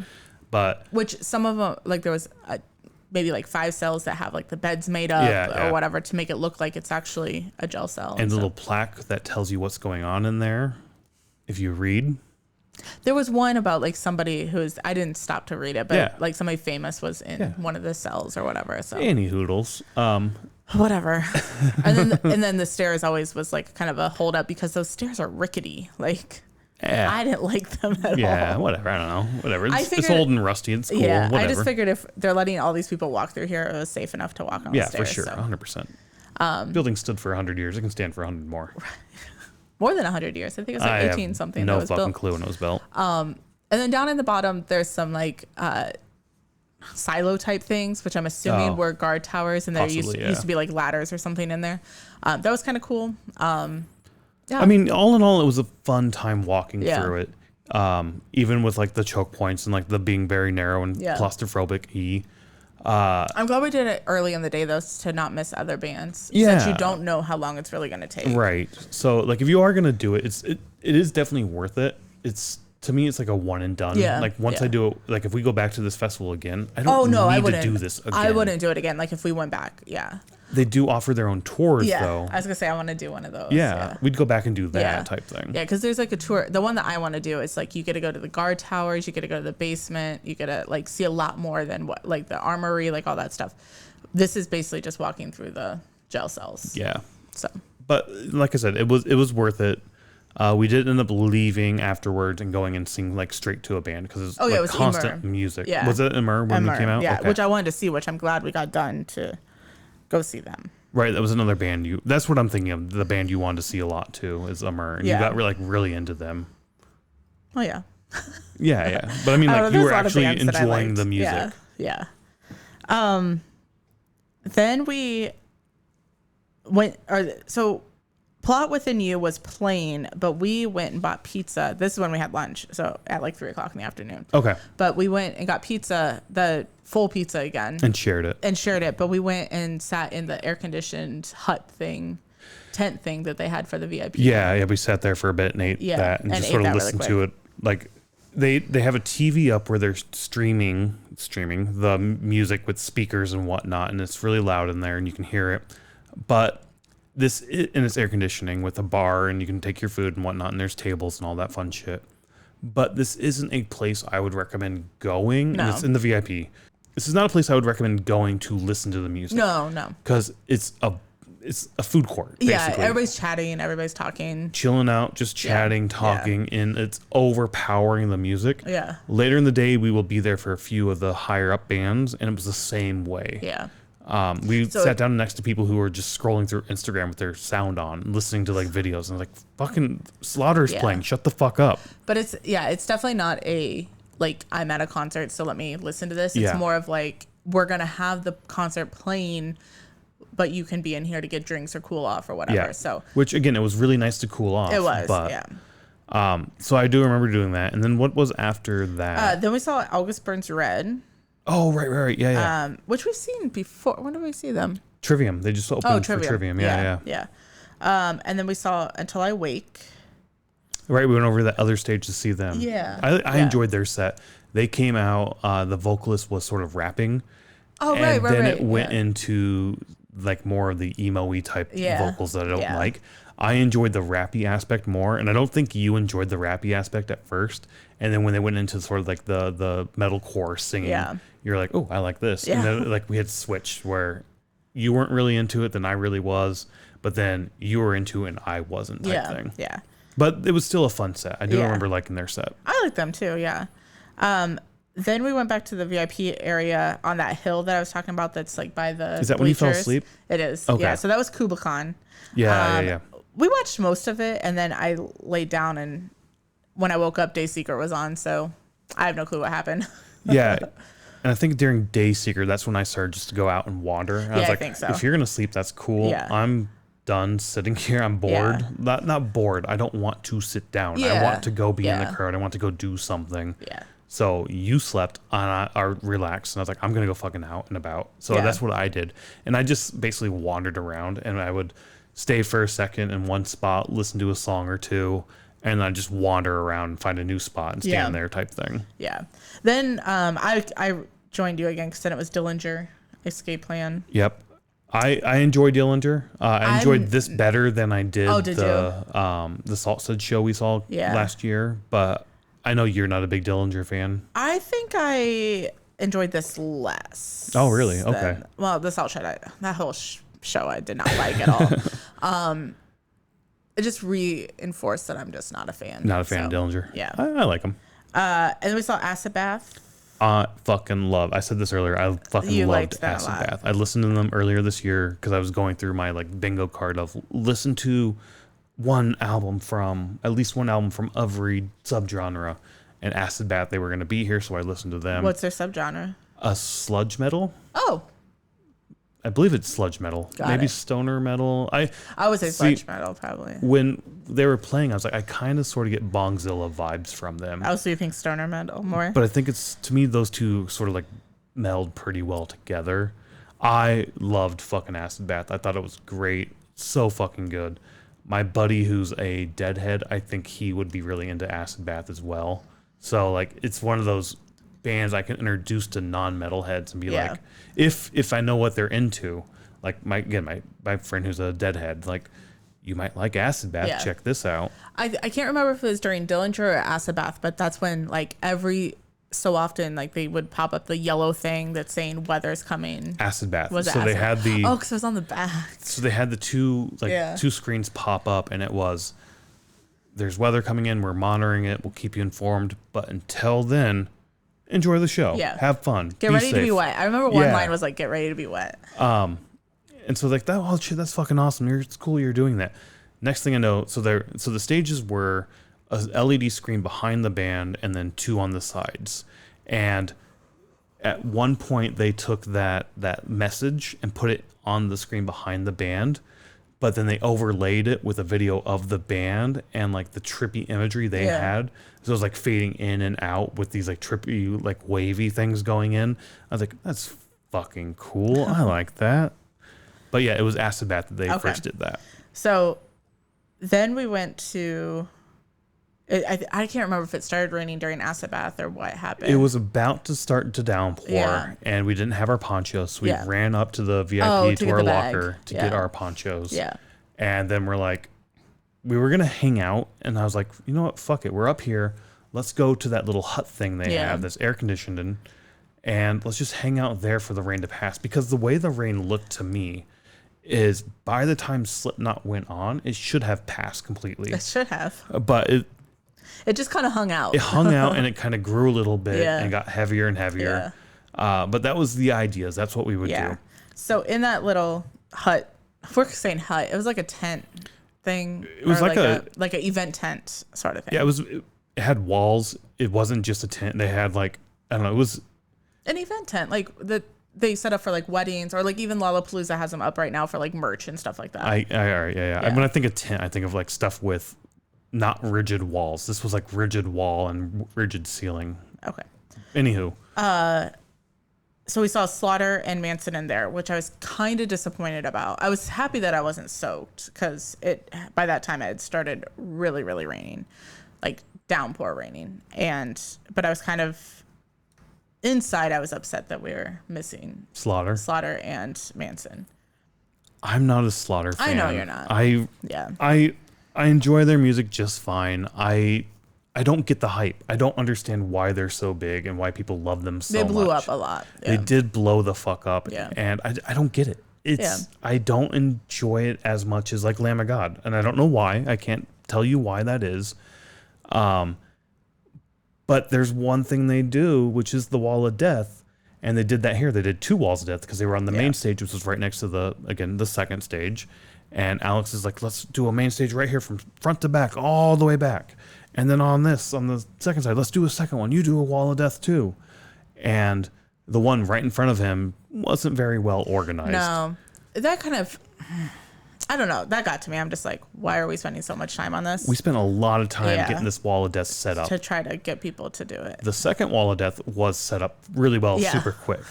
And I thought the same thing. It's like, we spent 10 minutes here getting the Wall of Death set up.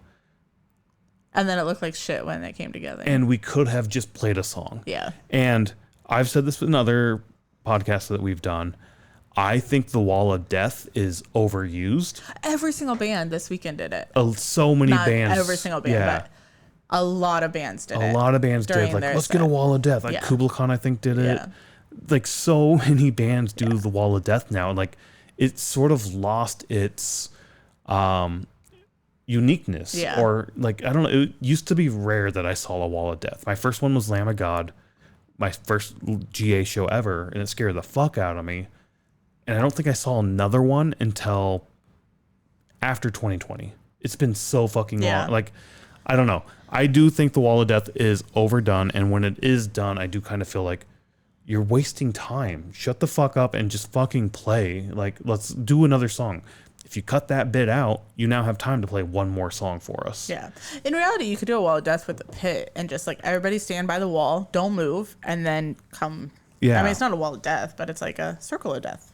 Yeah. Like, and I don't know. I also hate circle pits. Yeah. I hate like, let's get a circle pit going.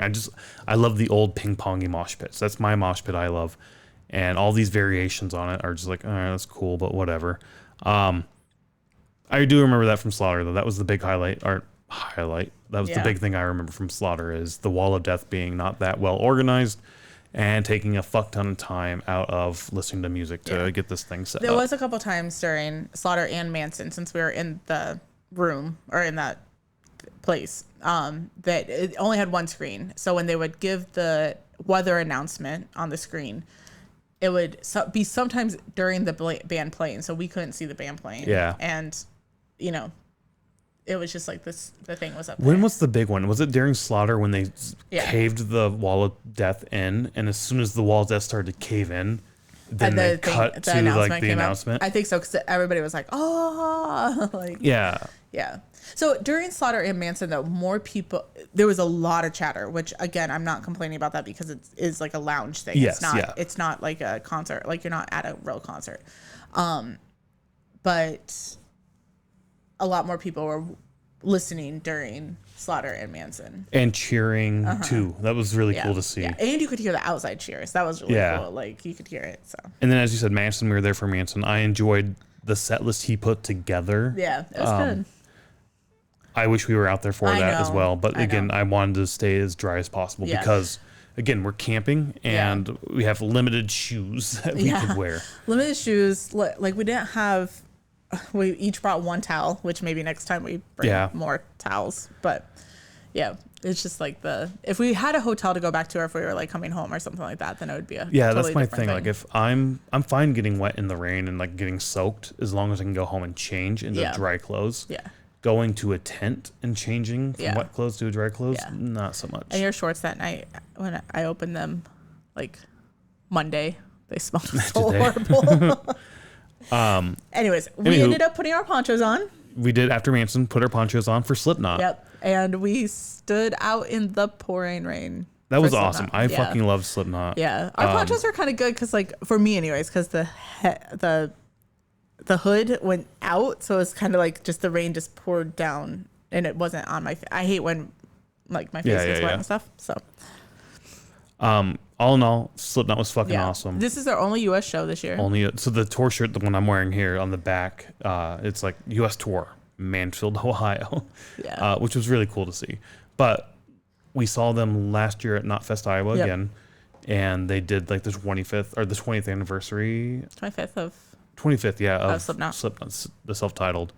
And like that was fun and all, but this was like a proper Slipknot set. Yeah. Clown wasn't there. He was home. Yeah, with family stuff. But all in all, it was still awesome. They did not do Spit It Out. They did do Spit It Out. They did the song, but they didn't do the jump or like the get on your knees and jump up. I'm assuming it's because of the mud. And it's just safety. Like you don't want like people slipping and falling and have somebody stump on your neck type thing. Yeah, that's true. I did fall over in Denver with Spit It Out. Like my legs just don't work and I couldn't push myself up completely. And then I think somebody ran into me and then I was like just on the ground. So, and you could care less that I was down there. I was jumping. I was having fun. I know you were. But no, I could see why they didn't do it. But that, at first I was like, oh, it's going to happen. And then they moved right on to. Yeah. And hearing Psychosocial in the rain, like the rain will kill us all. Like hearing that line, like, oh, fuck, that's fucking awesome. We're all dead. Highlight for me, definitely Slipknot. Yeah. I'm glad that they didn't cancel it. Me too. That was the biggest fear. So when we were at Knotfest, Iowa, they canceled Before Scissors. Is that correct?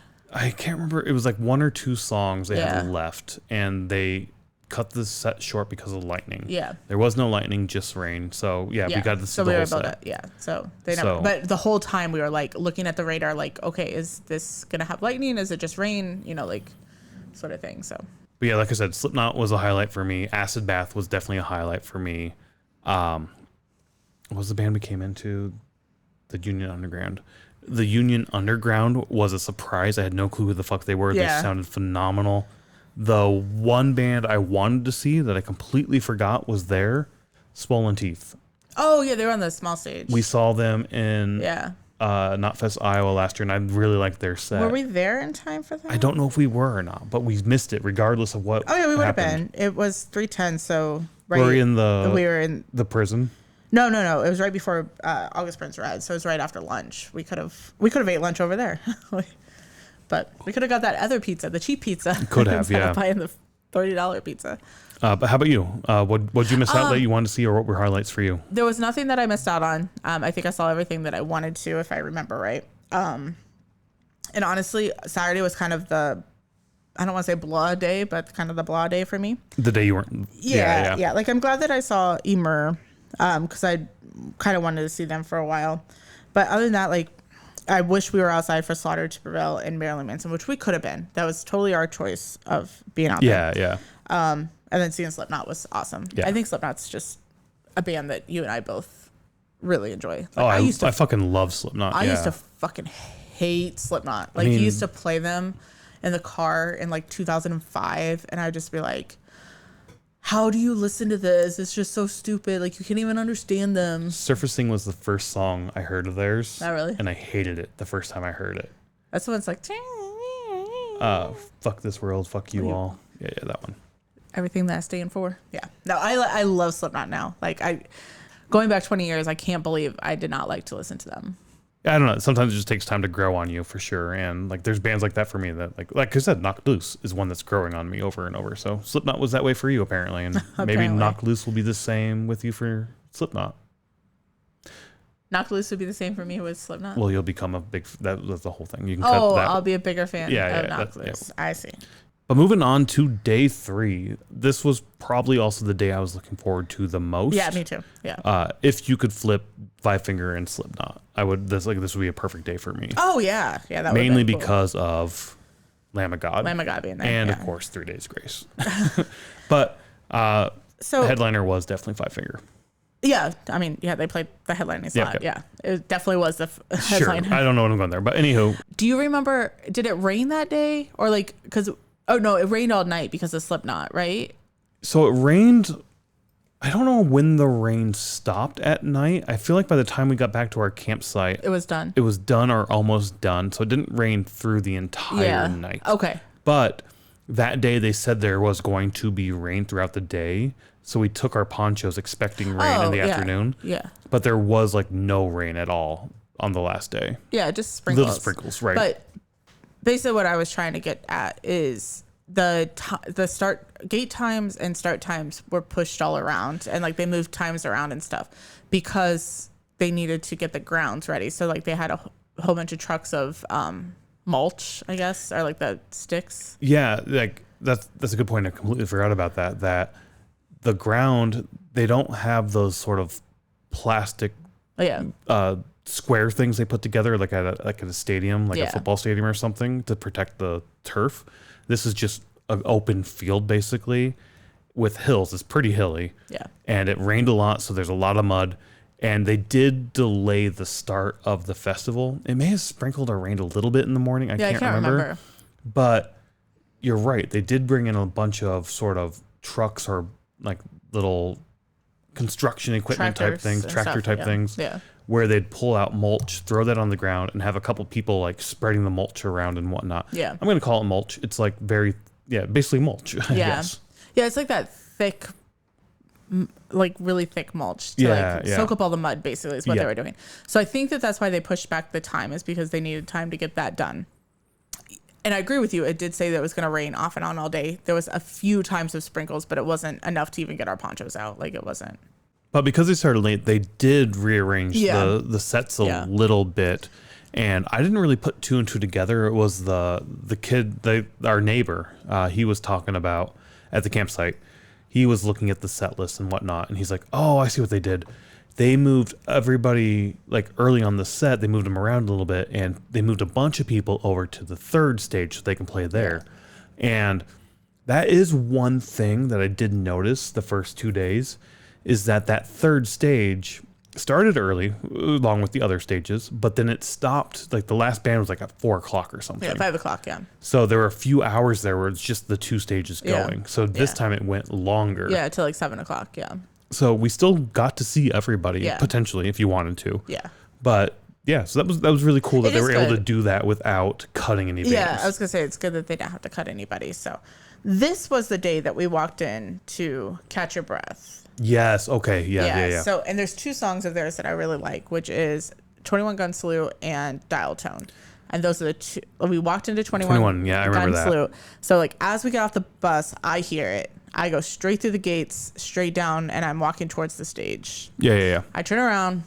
You're nowhere to be seen. I think you stopped to take a video or a picture of the mulch. The mulch. Yeah, I did. But I just assumed you were following me. So I assumed you saw me doing that. And it's like, oh, we're going to drop our shit off because we talked about this. Yeah. We're going to go back to the locker, drop our shit off, and then go. Yeah, and we needed to charge our battery. Like we left a battery pack there the night before, and then we needed to charge another one so that we had the battery packs. So my fault for leaving you. Anywho, yes, we ended up meeting back up in the VIP area while I waited for you and finished up the Catch Your Breath set. Yeah, we did meet back up, and I think we finished Catch Your Breath set. We did. Yeah, we finished it up there for sure. And then I don't know what we did after that. We roamed, I guess. Yeah, I can't. Yeah, now that I think about it, I can't remember. Like, we ended up seeing Attila. I don't know where they were. Attila? Yeah. I remember Attila. I do like their set. That was a lot of fun. Oh, they were like immediately after. Yeah. And then it was Kitty. Kitty was the big one for me. I was really excited for Kitty, or one of the big ones for me. I really wanted to see Kitty, so it was awesome to see them. Yeah. Again, that was it was a good set for sure. Yeah, I feel like I liked their set a lot better when we saw them at Concord. It's a different vibe for sure than it is a festival. So I get that. I was just super excited to see them again. They were one of those bands that I knew about, especially early on in my musical journey or metal journey. And I just never saw them until last year. Yeah. So getting to see them now twice within under a year, I was like, fuck yeah, that's awesome. Yeah. Then we saw Crossfade for a few songs, but they ended up going on like 15 minutes late for technical. You weren't upset with that? No, I just didn't like their music. So, but they did say like we had technical difficulties. I think we got it now. That sort of thing. They started playing and like I don't know. I gave it a minute or two. Yeah, I know, me too. And I was just like, all right, you stay and enjoy this. I'm going to go to the bar. And I went and got a drink, and you ended up meeting me. Yeah, I did. I think I stayed for the end of that song, and I came and met you. I was like, no, I don't need this. I'm fine. Yeah. So I was not into it. One thing we talked about, though, is like, since they went on late, are they going to play later? And they didn't. They actually ended when they were supposed to end. So it's like their technical difficulty just shortened their set. Shortened their set, yeah. The one thing I will remember is they played a cover of like a Breaking Benjamin song. They did, yeah. Like I heard this song playing. I was like, wait, this is their song? And I was like, wait, no, this isn't their song. This is Breaking Benjamin. And like, yeah, this is a cover. And I can't remember, like, is somebody in Crossfade part of Breaking Benjamin? I didn't look that up, yeah. Like that was sort of the question that we had while listening to it. The answer to that is no. Okay. So it's just a cover they did. Yeah, okay. Yeah, which, whatever, yeah. But I mean, we saw somebody from Breaking Benjamin with 10 years earlier this year. Oh, we did, yeah. And on his like solo career. So that's why I was like, is it just sort of a side project type thing? No, Crossfade started like 10 years before Breaking Benjamin did.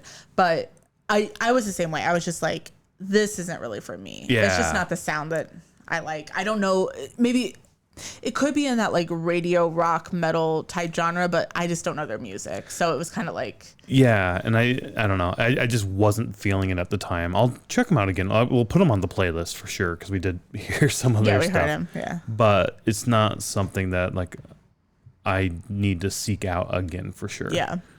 What was after that? Then we saw We Came as Romans, and we saw almost the whole set for them. Another band you're a big fan of. We Came as Romans, yeah. And I'm just like meh on. Okay. Yeah. We did hear Dark Bloom, and I think I do remember you saying that. Yeah. I think that Brand of Sacrifice. So Brand of Sacrifice covered it with them, I believe. And I just like it so much better than the original from We Came as Romans. But what was after that? we went and got our cat shirts. Oh, we got kitty cat shirts. Yeah. So there was one of the merch stands was like for a shelter. Do you remember what it was? Like Nope. I can't remember what it's called either. But anyways, so basically anything that you bought was a donation to this shelter. To the shelter and paid for that So I got a shirt, you got a sweater. Yep. So I got a sweater that's, gosh, I can't remember what the sweater says now. Catitude or something. Catitude, yeah, Catitude. And you got a Show me your kitties. Show me your kitties. I saw a few people walking around with it, and I don't know, I never took my phone out to show them our cats. Next time I see one, I will like, well, here's Henry and here's Andy.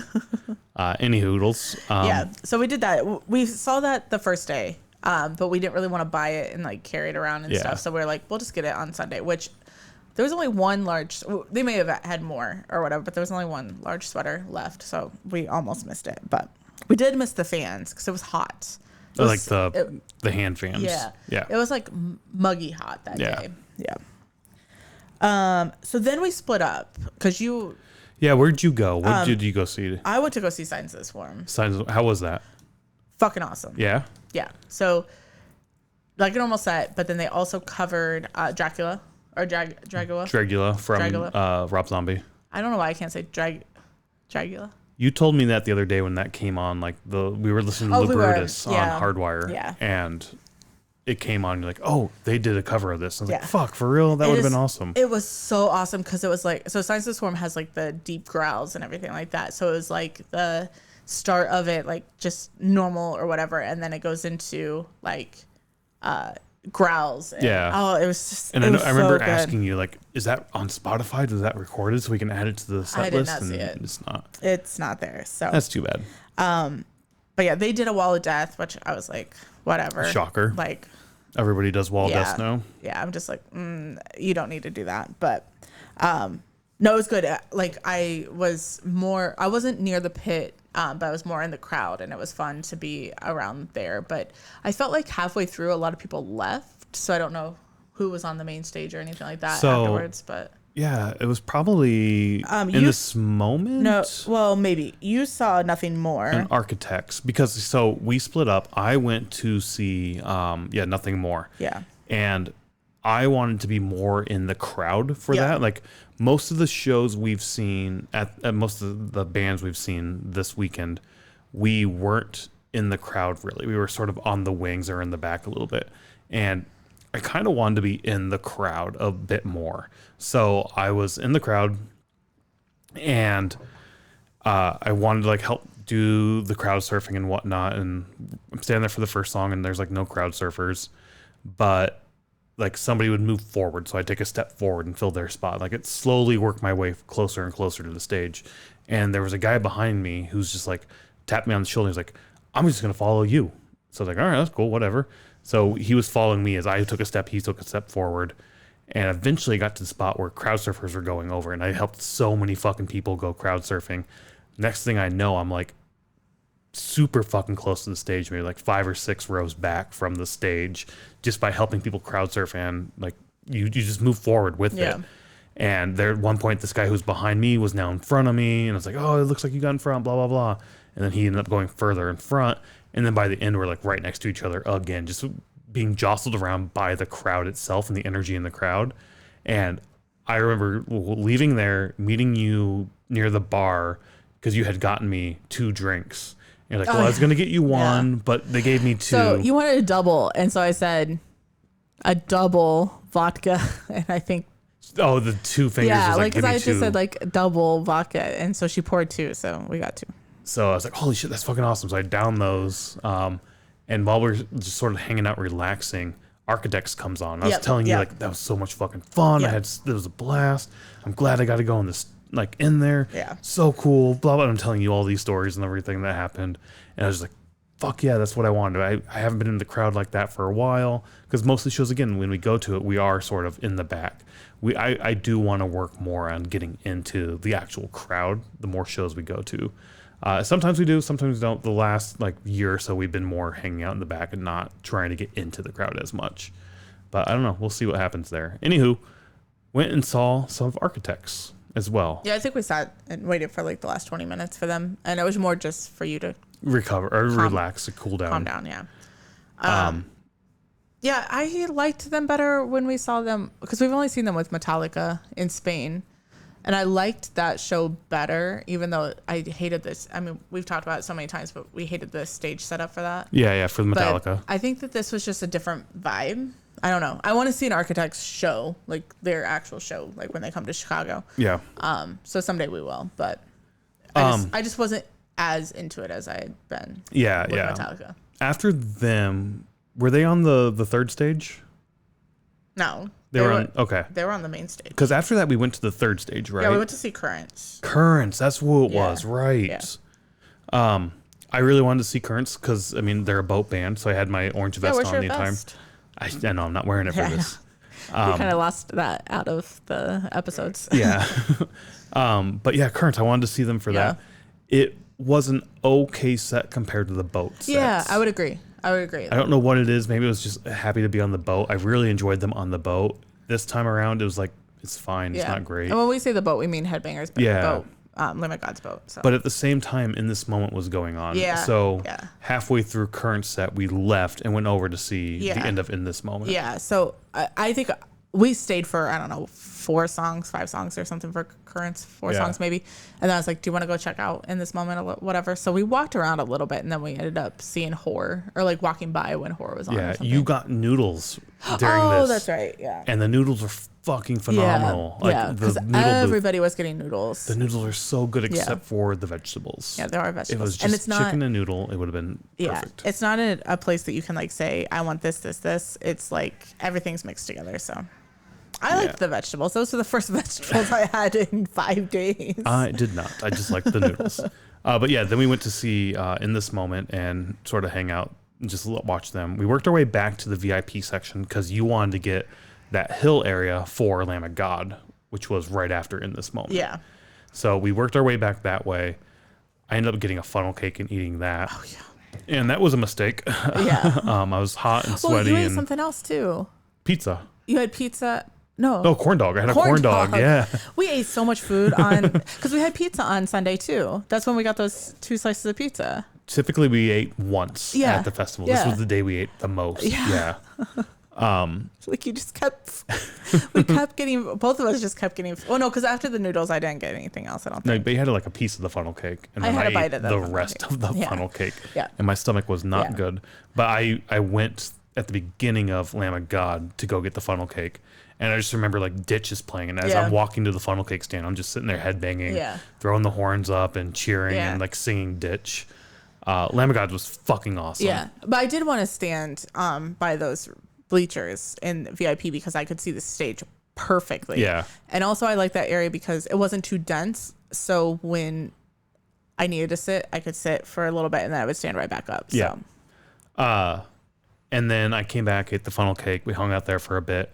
And it was just before the Sabbath cover that I left. Oh, yeah. Children of Bodom. Because I wanted to go down and, again, be in the crowd for 3 Days Grace. So have you listened to the Children of Bodom on Spotify yet? No, I have not yet, no. So when we recorded back to the beginning, you hadn't yet either. Have you since then? I have, yeah.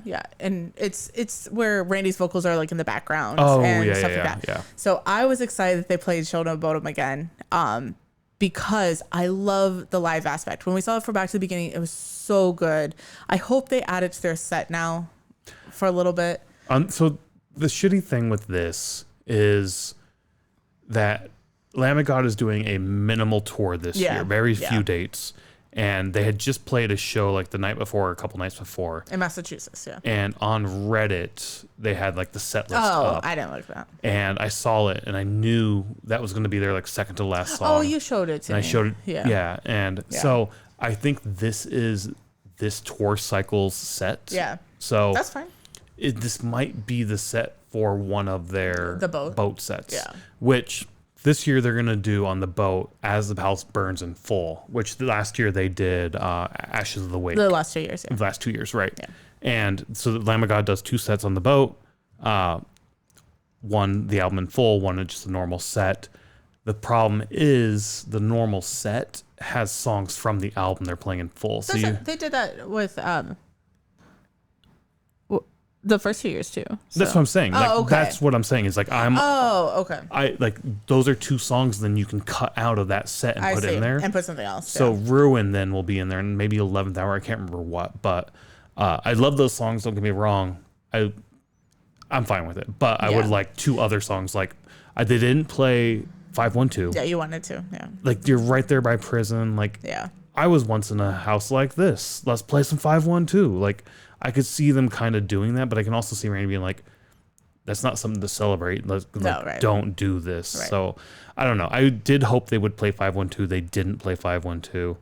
All in all, though, the set was fucking phenomenal. I had a blast during their set. It was one of the highlights of the entire weekend for me. Yeah.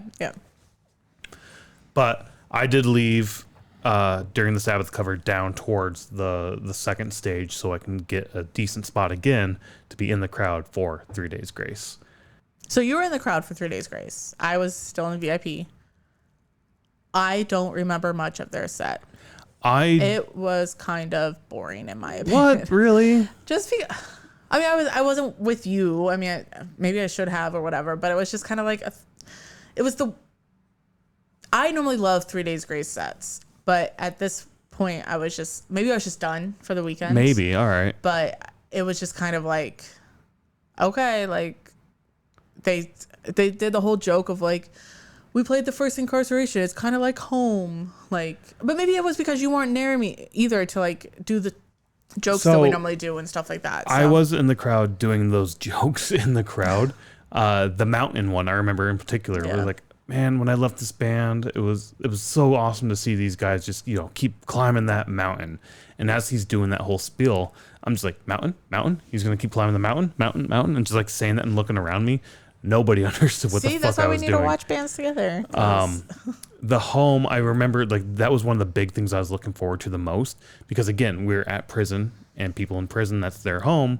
So I thought they'd make some sort of nod to that. I completely forgot about them playing the first Inkcarceration, but I didn't know that they played the first one. I didn't either. So like but I forgot they said that. Oh, that's what they said. Okay. I remember them playing Home. The thing is, when I was in the crowd, the exact same thing that happened with Nothing More happened with them. Is just so many fucking crowd surfers. Like it's been almost a week now since we went. I guess this was Sunday, so it's been like 4 days. My arms are still sore. My ribs are still sore from carrying so many people over and like doing the crowd surfing thing. I had a fucking blast. I did not watch like nearly any of their set because I was just watching people and helping people climb over.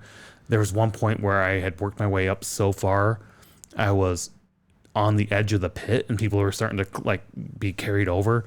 And I'm sitting there like, you gotta take them left, you gotta take them right, like trying to traffic control them and shit. And this like guy walks up behind me and like pats me on the shoulder, like, come on, help me carry this one across. And it's like, oh shit, so we're gonna carry them across the pit. We're not gonna like try to divert them. No, we're gonna carry them. And that's what we did for like 3 or 4 people. That's what they did at open air during Slipknot. I don't remember that. Or they just tossed them into the pit. Yeah, I don't remember that. You don't remember them carrying people across the pit? No. Oh yeah, I remember that. It's been a few years, almost 10 years. It has been a few years, but I remember that. I don't remember that. Anywho, that I don't know. It was so much fun. I don't ever remember being at a 3 Days Grace show that went this fucking hard. Well, like the crowd did. It's like a festival is a little bit different than a 3 Days Grace show. Maybe that's what it is. But yeah, I don't know. The crowd was fucking insane. The crowd was awesome. It was so much fun. I was kind of surprised that, I mean, granted, Lamb of God got the main stage set before Five Finger, but I was kind of surprised that it went Lamb of God, 3 Days Grace, then Five Finger, where I would have done 3 Days Grace, Lamb of God, Five Finger. Yeah, but then Lamb of God is the second stage, technically. That's what I'm saying. Like, it is technically... Yep. They were on the main stage, but it was an earlier time slot. So, where I did look up a lot of people had said, like, this is the first time they've done this layout and all that stuff. So I did look up what last year's was. And it was, like, the main stage was facing, like, the road that goes up to the... to the mansion, to the prison. Where that was this time? Yeah, not facing, but the back of it is to the. So I'm not following. So the prison's here. Yeah. The main stage was here. Right. This year. Yeah. So last year it was the prison here. The main stage is right here. Oh, okay. So straight across from VIP, that hill. Yes, yeah. I did hear people say like a lot of people were hanging out on that hill last year. Oh, okay. Like where the VIP hill was. Yeah, Like a lot of that people are makes just sense. hanging out there. Yeah. And I did hear that too with the shuttles and with the set, like not the set, the grounds layout of. It seems like it's changed every year almost. Oh, really? Okay. Of just at least the people I talked to of like last year it was this way or one year it was this way, where they're sort of just constantly iterating on what worked, what didn't work. How can we move things around? Yeah. Which is awesome. They're like, hey, we're gonna keep trying to make this better. How can we do it? Let's try this out. If it doesn't work, we'll change it and do it differently next year. So I did think that was really cool. Yeah. To hear at least, but we've only experienced this. Yeah. So I guess I'm trying to talk about like Lamb of God being on the main stage versus the second stage and their timing and all that stuff. So then the third stage was where the small stage was this time. And then in the other corner, like, so like if you're going to merch or where like the food trucks were and the stuff. blood prison and the kitty cat shirts like were. Back there, there was a stage back there. So it kind of makes sense that Lamb of God would be on the main stage because then 3 Days Grace would have been on like that corner stage. Not the small stage, but like the corner stage. Yeah. So kind of makes sense. But again, I to me, it was one stage, just. No, I get what you're saying. One going at a different time. So. Yeah, I get what you're saying. And it definitely felt that way with like it being one stage. Yeah. And I picked up on that night one with Falling in Reverse. Just, it seemed very weird that like they had half of the stage. It felt like they only had half of the stage because that second stage was completely dark. Oh yeah, it would have been outside of like the big monitors for like the screens. Yeah. But it's like there's people over there and they're just so far away. Yeah, I remember that from Knotfest, Iowa, because we were pretty close to the rail early on in the day, and it was very weird to see a band from over there because you're like kind of looking over that way. Yeah, because we saw Knocked Loose from there because we wanted to be on the rail for Fever 333. Right. Yeah. And then even when Slipknot took the stage, everybody who was over there for Megadeth was like on, like it's such a weird. It is weird. This Megadeth side by was really side weird, stage is like really that. weird. Yeah, I remember Megadeth was really weird because we were on the Slipknot side or the main stage side, and so like looking at Megadeth was so weird. Yeah, I'm not a big fan of these side by side stages. I get it. I get it for like constant music. Yeah, but yeah. That was really cool though. Like being in the back was fine. Yeah. Being on either one side of the stage not so well. Yeah. But I don't know. Where were we at? 3 Days Grace. So we saw 3 Days Grace, and then it was going into Five Finger. Oh yeah. So you came back to VIP for Five Finger. I did come back to Five Finger. We did not stay for very much of Five Finger. Like maybe 5 songs. Not even. Maybe like 3 to 4. Oh really? I thought it was 5. We'll have to look up the set list. It was during House of the Rising Sun that we were getting in line for the bus. Yeah.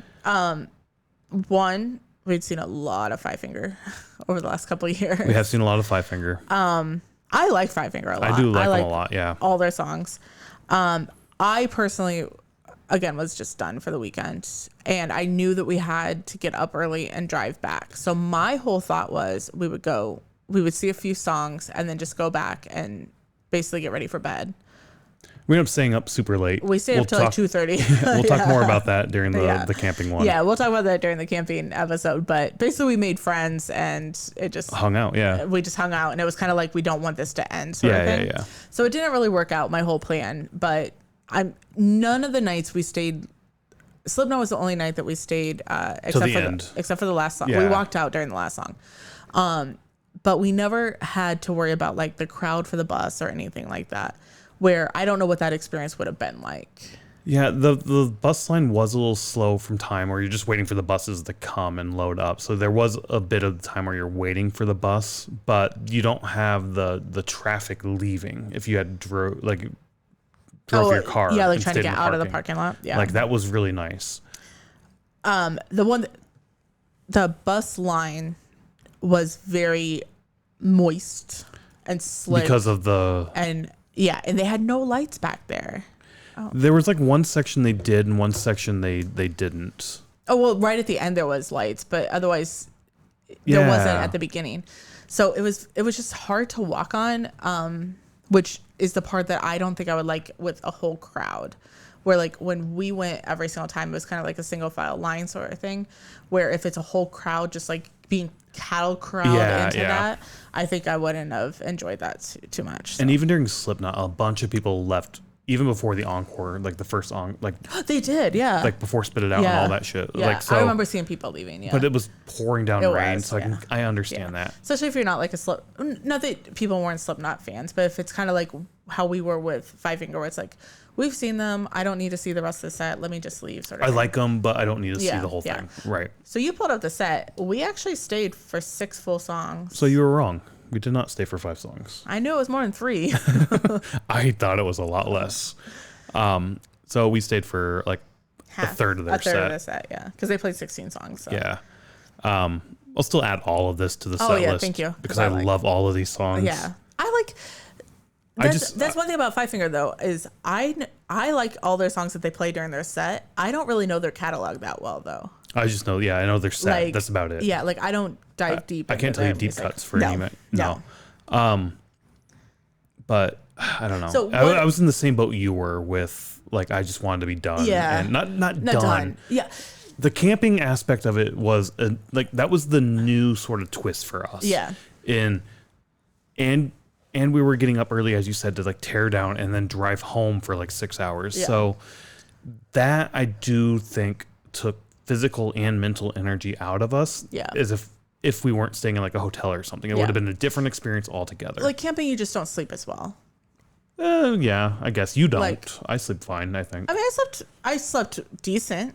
Yeah. No, except for the last night. But like the thing that we're going to talk about during camping, but I'll say just really briefly here is we used one queen mattress. So whenever you got up to go to the bathroom, I woke up.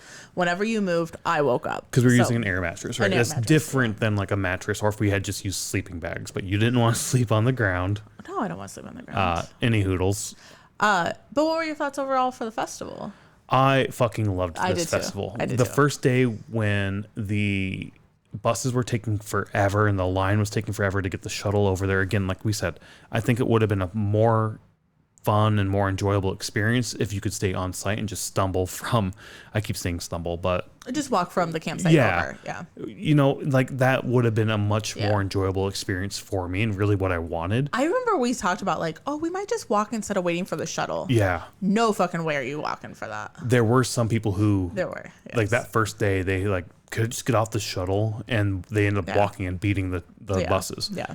But like that was just the one little thing that I didn't enjoy. The camping experience, as we're going to talk about later, I fucking loved. I really, really did love the camping experience.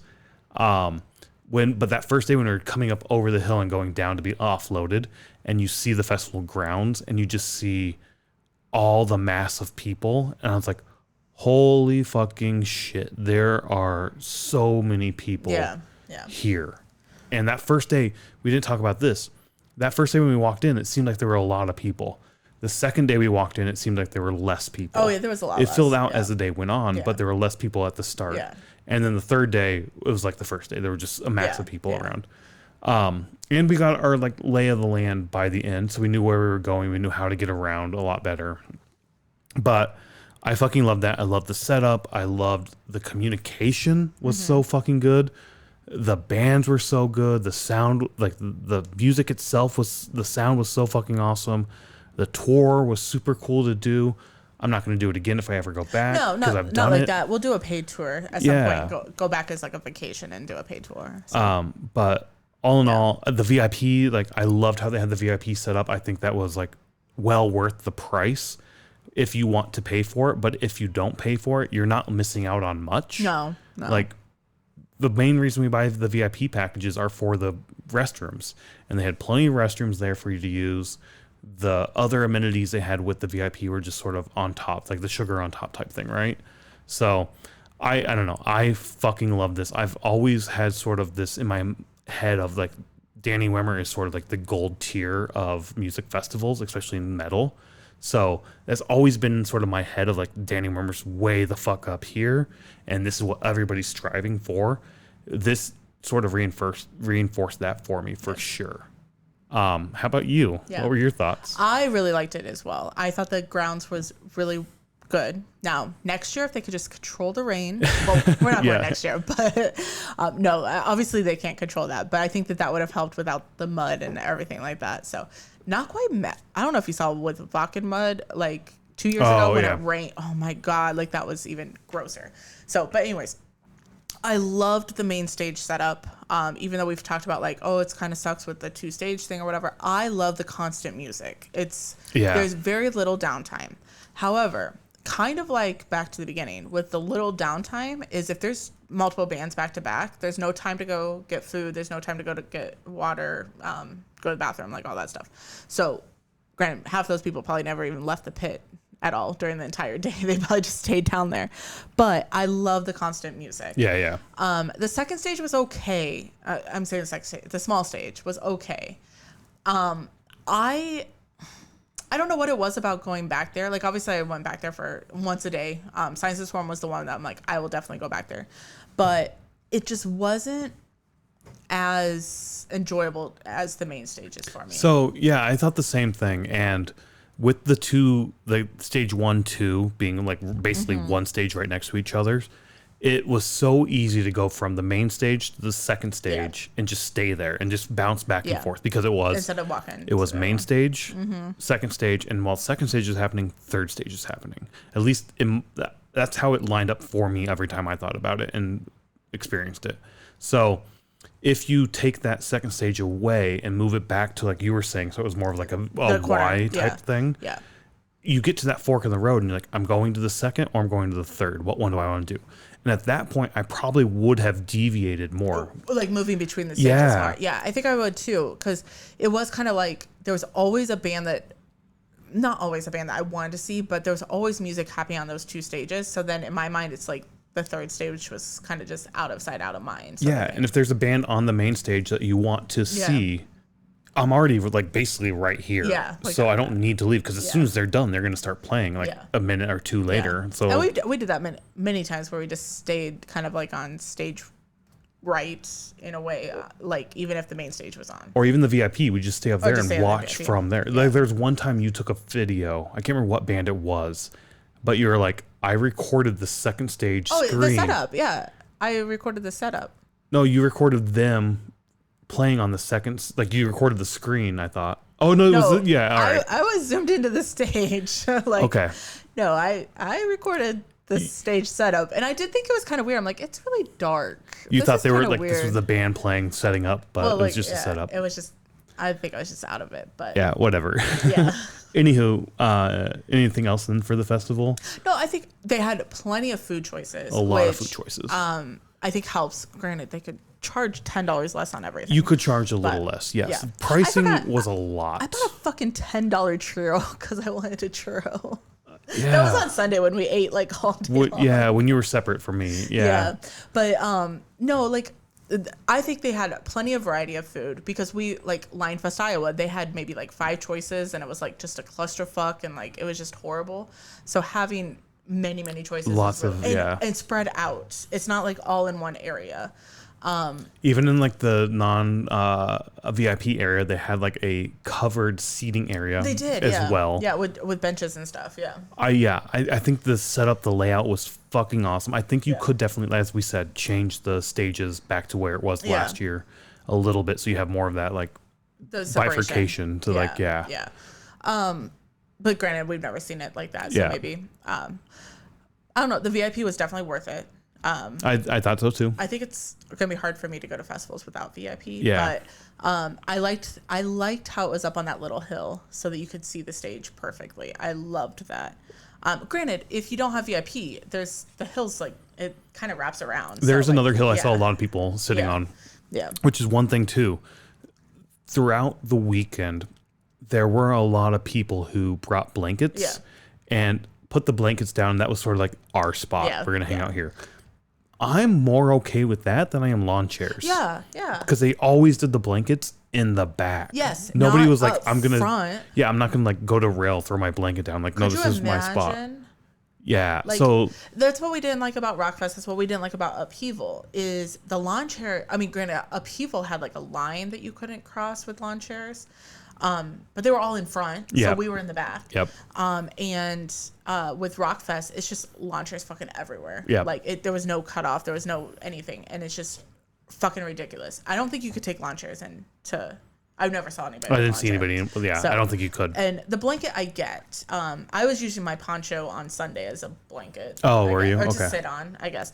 Mainly because I didn't have enough shorts, so I was like, I need to make sure. But I ended up wearing my shorts I wore on Thursday. So I don't know. By that point, I was like, they're all dirty. I'm just gonna be muddy on the way home. Yeah, we'll shower when I get home. Oh, we were disgusting. Yeah, we weren't as disgusting as some people probably were, because there was other people who were covered. I mean, like if you fell in the pit or something, you were covered. So, all in all, though, this festival was fucking awesome. I loved this so much. I'm glad we finally made it to Danny Wimmer. Oh, me too. I want to make it to other ones now. Yeah, and see I want to how go to all compare. of them. Eventually, I don't want to go to Bourbon Barrel, whatever. We'll see. The crowd's gonna be so different. I cannot stand that. Sure, maybe it will, but I don't know. It could still be fun. I don't know. That would definitely be the last one I want to go to. Yeah. Maybe go to one day. Maybe, I don't know. But I do want to go to other Danny Wimmer now and check them out. Yeah. Again, as I said, this has always been in my mind, hearing other people talk about these type of like Danny Wimmer festivals, and like just hearing them talk about it, I was like, holy shit, these sound awesome. I want to go to this. So I've always had in my mind, like, this is the gold standard. And going there and seeing it, yeah, this is kind of the gold standard of metal festivals, at least in the States. In the States, yeah. We haven't been to one in Europe yet. When we go to Europe, like if we go to Hellfest or Wacken, like... I'm really interested now to see. We saw the Opal in the Sky Twins. They did like a video on like the top festivals in the world. Inkcarceration's like number 2 most attended festival in the world. Yeah. Hellfest, I think, being number 1, but that's also like over, I think, like 6 years. They put a festival on, and it's just like every weekend for 6 years. Over a couple weekends, yeah. No, it's like a month long or some shit. Is it a month long? It's fucking long. I thought it was long. 2 weekends long. Maybe not. Whatever. It's fucking massive. Yeah. But like I said, this is sort of now the gold standard for me. But where does it fall in my festival rankings? I know where it falls for me. So. Do you? All right. Let's throw them up on the screen. And for those of you just listening, Karen's order, we'll just go through I'm going to go through the top 6 or so. You have Open Air 2016-17 at number 1. Number 2, Milwaukee Metal Fest, every year we've been to. Number 3, The Boat, Headbangers Boat. Number 4, you have Denver Beer and Metal Fest. Number 5, you have Riot Fest with VIP. And then number 6, we have Knotfest Iowa 2024, because Knotfest Iowa or Line Fest 2021 is number 12, the very bottom for you. The bottom, yeah. So where does it fall within those top 5? Yeah, I would put it straight behind Headbangers Boat. Really? Number 4. Yeah. Okay. Yeah. Which kind of sucks that it's number 4, because honestly, it's fucking fantastic. But I don't know if anything's going to be Chicago Open Air 2016-2017 just because of the spot that it has for us. Milwaukee Metal Fest and Headbangers Boat could literally both be number 2. They're interchangeable to me. So that's why I'm putting Ink at number 4, but in reality, it's like a number 2. Gotcha. Does that make sense? No, it does. It does. Like, can we have a 2A, 2B, 2C? So I'm in a similar boat. My ranking is Chicago Open Air 16-17 at number 1. Number 2 is The Boat Headbangers every year we've been, which is 23-24. Number 3, Milwaukee Metal Fest every year we've been, 23-25. 4 is Denver Beer and Metal, or Metal and Beer, 22 and 24. We're not making 25 this year. A little disappointed about that because it's so fucking awesome. Number 5, Riot Fest with VIP. Number 6, Knotfest Iowa 2024, because just like you, Line Fest Iowa 2021 is number 12, the bottom of the list for me, or for you, number 13 now. And this is definitely going to be number 13 for me too, because I don't know where this falls. It's hard, right? It's hard. So I do think this is better than The Boat. Oh, really? But I'm not skipping The Boat for this. I would skip this for The Boat. 100%. That's a good way to, like, when we get down to, like, what would we skip for a ranking? Yeah. Like, it's just same. I would not skip Milwaukee Metal Fest, and I would not skip The Boat for this. Like, if we had to choose between one of those and Inkcarceration, I would choose The Boat. Those. Yes. But I think this experience, I don't know. See, I go back and forth because the boat experience is so different than this. Yeah. We just treat the boat as a festival, but on water. Mm-hmm. so maybe not. Maybe the boat's just a little bit better. Open air 2016 and 2017, I would say this was better than open air. Okay. But open air is what got us back into music. But just like you, open air for me was like, it's what got us into going to concerts again. And so it was the 9-year gap that it stopped. Yeah. So I think that's always going to be number one. It's going to be really, really hard to beat that. I do think this was better than those. Like if you look at both of them side by side, but because of that emotional connection and what it meant to us, it's not. So I think for what open air did, I think they did fantastic those first. No, I agree. I agree for sure. I still think this is better than those. The way it's set up. Okay, Whatever. I am putting this just behind the boat. Okay. I'm putting this above Milwaukee Metal Fest. In the 2B spot. In the number 3 spot. Mainly because this feels like a festival. Oh, okay. Milwaukee Metal Fest is a metal festival, but it doesn't feel like it because it's all inside. Yeah. I love the rave. I love how they set it up. It's fucking awesome. It's fucking phenomenal. But when I think of a festival, I want to be like out in the sun all weekend long. That sounds horrible. I think it's awesome. I don't know. But that's what I think about when I see festivals. So I'm putting this at number 3. Just by an inch. Milwaukee Metal Fest is fucking phenomenal. I like the music better at Milwaukee Metal Fest than I do this. But this was just sort of like... That is true. This festival and a lot of the Danny Wimmer lineups have a lot more mainstream bands. Where it's more closer to open air. It's basically open air, but better or the same. Yeah. Where Milwaukee Metal Fest has more obscure bands that aren't on the radio, aren't well known, aren't as known, that sort of thing. Death metal, black metal, like so much different type of metal, like so much metal you've never heard of possibly, or maybe you have. Yeah. Like, I don't know. I loved it. Yeah. So I don't know. That's where it falls for me. We have our new rankings up there that we just talked about on the screen, but yeah, this was a fucking phenomenal time. I had so much fun. I can't wait for our next Danny Wimmer show. Which might be next year, might be 2 years, might be 3 years. Yeah, we'll see what happens. We'll get to one, but we'll get to another one. We talked to some people and found out some cheaper ways to get to the festival. Yeah. And that might be next year's experiences, volunteering to get to a show. Yeah, so we don't have to pay for it. That sounded so fucking cool, honestly. Yeah, so we'll see what we do. We're going to talk about that, but in any case, we will definitely be checking out more live music, more festivals, and we hope you are too. So yeah, just get out there, experience music, and I don't know, have a good time. Bye.